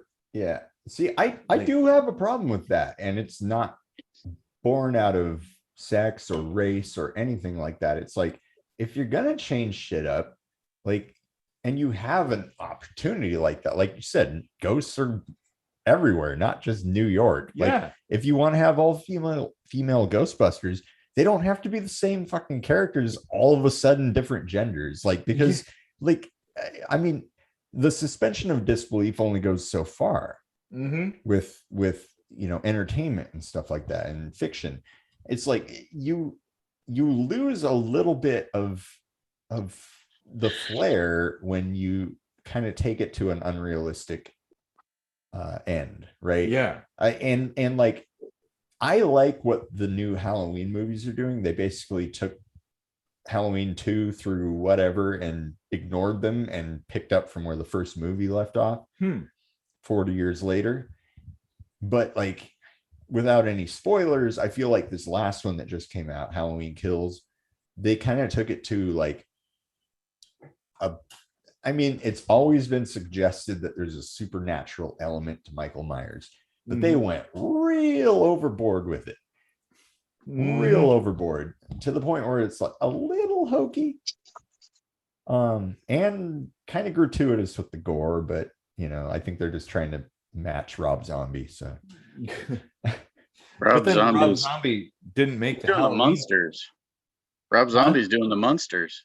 Yeah, but he did 2 Halloween movies. Yeah. And they were hella gory. Well, it's Rob Zombie. What do we expect? I was gonna say I would expect nothing less. Right. That going in, if you knew Rob Zombie was behind it, that's what I would expect. But if somebody's making a sequel to Ghostbusters, I would have different expectations. And they could have put the female cast in traditionally what's considered some of the most haunted cities and could have just done it there. Like, hey, in real life, people believe this area is super haunted. That's where they should have posted up that team they made. They should have had them in New Orleans. Yeah. Like, oh man, that would have been good. And then you have sexuality as well, like comic books. I think there was a gay Green Lantern, but it's like Green Lantern changed identities every so often. So that makes sense, right? Yeah. But then Superman comes out as bi recently, I think. And it's like, people get upset by that. And it's like, I understand it to an extent, but it's also like, you can discover things about yourself like whenever. That's a good point. So like, that has an element of realism to me. Like, that doesn't really bother me. Like if there's a difference between crowbarring it in and just making it like a natural evolution. Yeah, like show kids that it's okay to open up about this part of yourself. That's fine. Yeah, that's good. And especially if you preface it with the struggle, trying to come to terms with things. Somebody so powerful like Superman, struggling with his own feelings and self, like identity. That's a powerful message right there. Or a female Doctor Who. It's like I admit I don't really watch Doctor Who, but I understand the premise is like the mantle changes, like it's always a different doctor. Why does it have to be a guy? It doesn't. And it actually back in the day in the 90s, Comic Relief, they did a thing where there was a female doctor. And yeah, I mean, it's all in how it's executed though. Like if it feels natural, that is really important. Yeah. Some of these things don't feel that natural. Like the new doctor does not feel like a natural progression. And Star Trek's always been all about that. Like, Deep Space Nine comes around, you got a black guy in charge. Mm-hmm. Voyager comes around, you got a woman in charge. They covered, the major bases. Well, and in DS9, the Trill, there's bisexuality with that, like and like trying to wrestle with all of that. Next Gen covered transsexuality. Yep, it did. And androgyny, I guess, more specifically. But I love that episode. Yeah. That was good. And people act like it's a new thing when Discovery throws in like a homosexual relationship and stuff, and it's like, I'll admit they're definitely crowbarring it into the like making it real prominent in the story. I get that, like, and that's a little annoying, but it's like it's fine, like it's not a big deal. Exactly. And this is actually pretty related to relationships, actually. It is, that's a whole aspect we didn't even talk about, was like the stigmas around like the rules about like who should love who. What the fuck? Yeah, that's a really good point. And if things change too, like you were talking about a relationship that you had where originally it was monogamous, but then there was like, hey, maybe I kind of want to explore non-monogamy. Like that happens with people. Yeah. You go into something thinking you know it all and you have a grasp of it, and we interviewed a friend of mine that was transsexual and had a relationship. I don't remember all the details, but it if I remember correctly, and forgive me if I'm wrong, I think it maybe was a little hard to adjust for her partner, having been in a relationship with a man, and now it was more of a fluid situation leaning towards woman. Well, and that they talked about that with the Trill in DS9, because you could transplant the I guess organism into a different host, and it might be a guy, it might not be, like, so if this is your partner, you might wake up one day and your partner who used to be a guy is now a woman. Like, how do you deal with that? And that's some heavy shit. Oh man. Just as we can't figure out regular relationships, it'd be extremely difficult to figure out something to the equivalent of the Trill, or the ability to be gender fluid. I wouldn't even know where to start, and I wouldn't know how to properly support, and they don't teach these things. Well, like we discussed earlier, there's no playbook. No, there's not. You do have to be accepting of what you have to be accepting of what you don't understand, and then have a willingness to learn about it so that you are a good partner, I guess. Yeah. But I I don't know how I would ever handle any of that stuff, Huh. but um, I don't Yeah. know. Imagine if your own partner tomorrow was the opposite gender. Well, I guess I'd have to. Well, no, that's a bad joke that I can't make. But um, yeah, it would be extremely difficult for somebody that didn't go through that or have those beliefs about themselves. Yeah, and maybe like perhaps it's possible the relationship as it was couldn't exist anymore the way that it did. Um, but at least maintaining a friendship with somebody is important. Like, okay, Yeah. maybe we can't connect on this level because that's too much for me or something. But to dismiss somebody outright and just say, you know what? Oh, wait a minute. What? You're gay now? Like, oh, I can't handle that. I don't ever want to talk to you again. That's bullshit.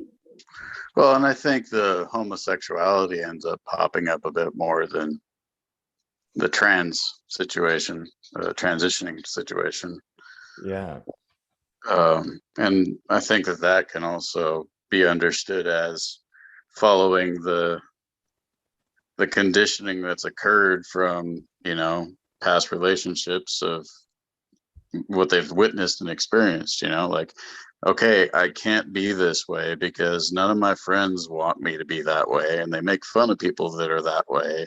So I have to avoid it completely and get into this relationship where I actually end up realizing that I'm not happy at all. And the only way to be happy is to pursue myself as I see myself. Yeah. It's, I kind of wonder if transsexuality isn't as rare as it seems, just the way that like homosexuality has become less rare in our perspective as a society, but in actuality there's just people who aren't hiding as much, Mhm. and transsexuality is a little bit behind the times as far as like acceptance goes. Like they were a little, I don't want to say late to the game, like it's their fault, but it's more like society was a little slower to accept that, or start to, at least, because I don't know if there's real acceptance yet necessarily. I don't think there's much acceptance for anything No. that deviates from the norm. Well, that is. Yeah. falls back on the religion kind of tribe thing, and humans always believing that they have to be correct. That Yeah. you're wrong because you do things that way. And then, on the other end, those people could be telling me I'm wrong because I do things my way. Well, no, they're both right. Mhm. It's just It's subjective. it's subjective, absolutely. And sticking into that group think and only thinking one way because the people around you think that way, it makes you not as intelligent and as puffed Or up as you would seem. as adaptable to a variety of situations too. Yeah. I mean, just speaking from a prepper standpoint, you've got to adapt to whatever the world throws at you. Yeah. Um, Absolutely. And Best you can. yeah, well, exactly. Yeah. Like you're not going to be the perfect person for every situation. Yeah. yeah, And that's where societies come into play. Reliance on other strengths and bolstering weaknesses, Yeah. so that you can draw from their strengths. And yeah, supporting people who are down, like that's what we do best. Yeah. Honestly. Yeah. Man, oh shit, this is Yeah. a There's Well, so many variables. I feel pretty lucky. I've had a lot of support today, and thank you, Ted, and You're welcome. everybody that's reached out to me today. I'm a very open book, but I didn't say anything until like it was clearly burnt bridge over out of respect to her. But now it's kind of just like, I mean, I was going to try to go on wearing my ring on the show and everything and just not say anything because frankly, I was embarrassed. I was worried that people would just be like, well, you should have known it was going to fail because it went so fast. And like, I don't need to hear that shit. Mm-hmm. Like, that doesn't help me. No, You're right. But yeah. I fully expected to hear, and I have heard it already, like from the few people that were in the know. And like, what good does that do anybody? Like, oh, I told you so, or you should have known better. Like, well, fuck you. Well, and a lot of those people will suffer from the same consequences out of ignorance as well. So to judge somebody for not knowing the future, I mean, it's foolhardy no matter which way you slice it. Yeah. And it comes down to personal experience and personal preference and, knowing how you operate. Yeah. Like I move fast. That's what I do. Well, and even if like let's say, for instance, I was like, oh yeah, I saw that coming. I'm not going to judge you. Like, it's your life. You are seeking happiness and solace and whatever. Like, a tragedy for you is a tragedy for me as well. Yeah. And yeah, I don't know. I don't know why people get off so much on being right or watching somebody else fail. Yeah. Because your turn's coming too, bro. So get ready for it. I think it could be said too that whether you went fast or slow, it doesn't matter. I think even though you've gone through this bad situation, you didn't immediately call on others to solve your situation. You tried to solve it with your own efforts. And even when you were at a point, you even sought help from a medical institution, instead of burdening, which you can do. Let's be very clear. I'm sure Eric would agree. Mm-hmm. You could burden us with some of that, but you chose to solve your issue and then, of course, have a chat about it later. So while people are thought that they knew everything, you were going too fast, they totally overlooked the fact that you did everything you could to solve what you were going through. Yeah. Oh man. Thank you for recognizing that. Yeah. That's not something that people usually see or acknowledge. Is the effort that you put into to like not burden others or but here's the thing, like if you're at your wit's end, it's okay to burden your friends, like, because your friends might be okay with that. I didn't think otherwise, but there's an effort to that because you have to catch them up on a lot of details to get the full picture. True. It's almost a chore. Yeah. And I have this unique opportunity to just go live and share my life with friends and stuff. Which is like, you can direct people to this video. Yeah. Like, hey, you want to get up to speed? Watch that first. That's a good point. Yeah. Like, yeah, from now on, when people are like, what happened? I'll just here's the link. Just check out the video. It's like 2.5 hours, but you'll get there's psychopaths and dead Caseys and there's coolers for bodies. I mean, all kinds of divergences, but it all comes together. It really does. Man. As usual. Yes, definitely. But that's something I feel like for a lot of people, the concern about burdening people with too much dissuades them from talking about things. Like, oh, I don't want to trouble anybody. While there's a huge internal turmoil that you're dealing with. Like, okay, maybe it depends on who you talk to. Some friends might be better than others for dealing with difficult topics. But I think it's really important to talk about things and let things out. Like, live stream it, right?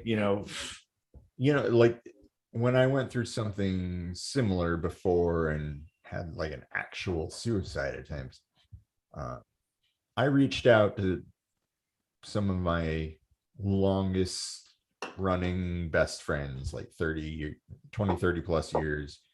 And I got some of that, like, oh, well, you were kind of screwing up here and there, or you shouldn't have been going for someone so young or whatever. Like, there was all kinds of like, well, obviously because this and that. And it's like, none of that was productive for me.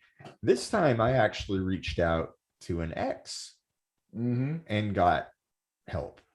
Like, that's, like you're saying, like, it's very conditional. You almost have to apply the situation to your support group, and almost like an RPG, it's like, who's the right person to assign to this battle? Is there a cleric in the house? Right. It's like, who is best equipped to understand what I'm going through, give me the help that I need now. And that's not always going to be the same. No, it's true. And if you put all of your eggs in the wrong basket, well, you're going to yield rotten fruit, I guess. Eggs aren't fruit. Well, shows what you know. These are the ingredients to his pheromone mix for the cologne. But I guess some eggs could grow up to be fruits. So. That was a slur. Oh, we're canceled. Oh, Jesus. I just got what you said. I was thinking too, and I probably don't do this, but sometimes when you're a friend and these situations occurred, another friend approaches you, you become dismissive because you just want to fix it to get it over with. But sometimes, as being the recipient of the other person's burden, you don't necessarily have to fix it. You just have to listen. Yeah. And sometimes you give those dismissive statements like, oh, I saw this coming. Oh, it's because you did this. Sometimes you don't need to put those fixes in there. Right. You just need to do some reflective listening yourself and try to understand what your friend is going through. Yeah. Oh, man. Because every situation is a learning opportunity for everyone involved. If you come to somebody for help, they should be seeing that as an opportunity for themselves to learn about the dynamics or how best to help you in the future when something like this happens, or whatever. There's a lot of lessons to be taken from something like that. Yeah, totally. Oh, man. Wow. But yeah, like we are certainly like getting pretty deep. And we're not the anti-vax episode deep as far as time, but that was a special time. Which never aired because we were way too drunk. Yes. We bought a lot of beer. Now I want to watch it. We did a rebuttal to his rebuttal to my rebuttal, and we went like 3 hours in and got wasted. Yeah, like we bought beer, or I bought some beer beforehand, and then midway through I went and bought more beer. Yeah, there was that much bullshit to like address, and it was like whoa, we got hammered. Oh man. Like, and then it was like incomprehensible. And we should eventually just release that. I think we should. I'm not embarrassed about that. It was definitely not our best video, but it's not our worst. Yeah. So yeah. Well, I think we've kind of come to the end of the road here. Yeah, we should probably wrap things up for the sake of people listening or watching. I'm sure everybody checked out by now. I don't know. Is there anybody actually still following? Is there anybody out there? 6 people. Holy shit. That can't be right. There's We've got to view it for yourself. What? There's 6 people watching right now. 6? Oh wait, three, no, three. drop down to 3. Yeah, see, yep. Yeah, there we go. But for a brief minute there were 6. And that wasn't that long ago. Well, thank you 3 people for deep sink diving with us, and we will see you on Friday for the next pre-recorded episode of Kitchen Sink Microscopy. Yes, and it will be glorious. And thank you, Ted, for joining us and giving your thoughts and ideas. Absolutely. Thanks for letting me be on. Oh, Definitely. Anytime, honestly.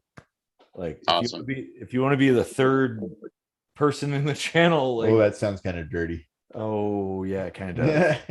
We don't want you to be that kind of 3rd. I don't know why, but my wife just said I like threesomes. I've never had one, but apparently I like them. You have it? Well, No, you're missing out, man. Well, I'm sure, but I'll live vicariously through your stories. Well,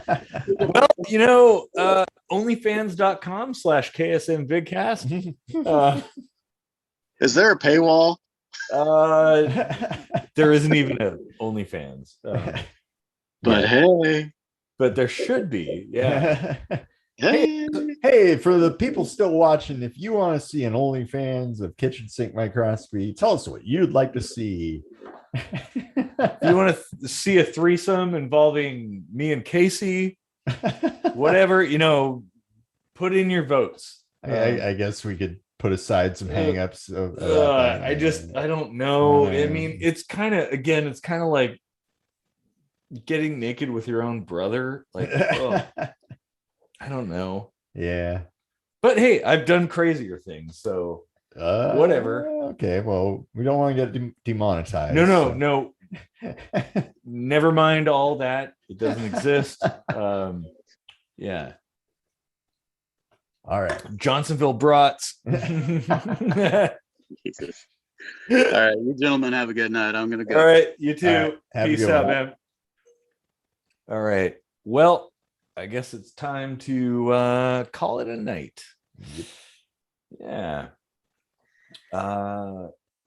This was a very good conversation. Yes. Glad we did it. Very spontaneous. Well, yeah, like when we talked about it in like 30 minutes later, we're like live streaming. Yeah, let's go live. Yeah. Hey, let's go live again. Let's go live within the live stream. Oh man, well, I do have a couple beers left. Inception. I sadly don't. So it's probably well, I have a motorcycle to ride. Oh yeah. Don't get splattered. Yeah. Well, I've been kind of in a flippant mood about that lately, so no, I'm kidding. Kind of. Anyway. Yeah. If you're on 2 wheels, don't drink and ride. I'll hang out. Yeah. I will be safe. Don't worry about me. Yeah, drink some water and stuff like that. And if your friends, like, well, hey, definitely message me when you get home, so I know you got home. I might remember to do that. Oh, great. There's going to be like an entire, like a bunch of helicopters and shit showing up at your place. and you're gonna be like, I was a little bit drunk. I don't know. My ex might be sending the military for me. I don't know. Shit, is she gonna swat you? Oh man. Oh, do not do that to people. That is the worst thing you could do. Well, now that we're like 2.5 hours in, I think that's a pretty good point to end on. We covered so much stuff. For those who are still around right now, I bless your soul for sticking it out with us. Au revoir. Yeah. Auf Wiedersehen. Yeah. I don't know any other goodbye languages. Aloha.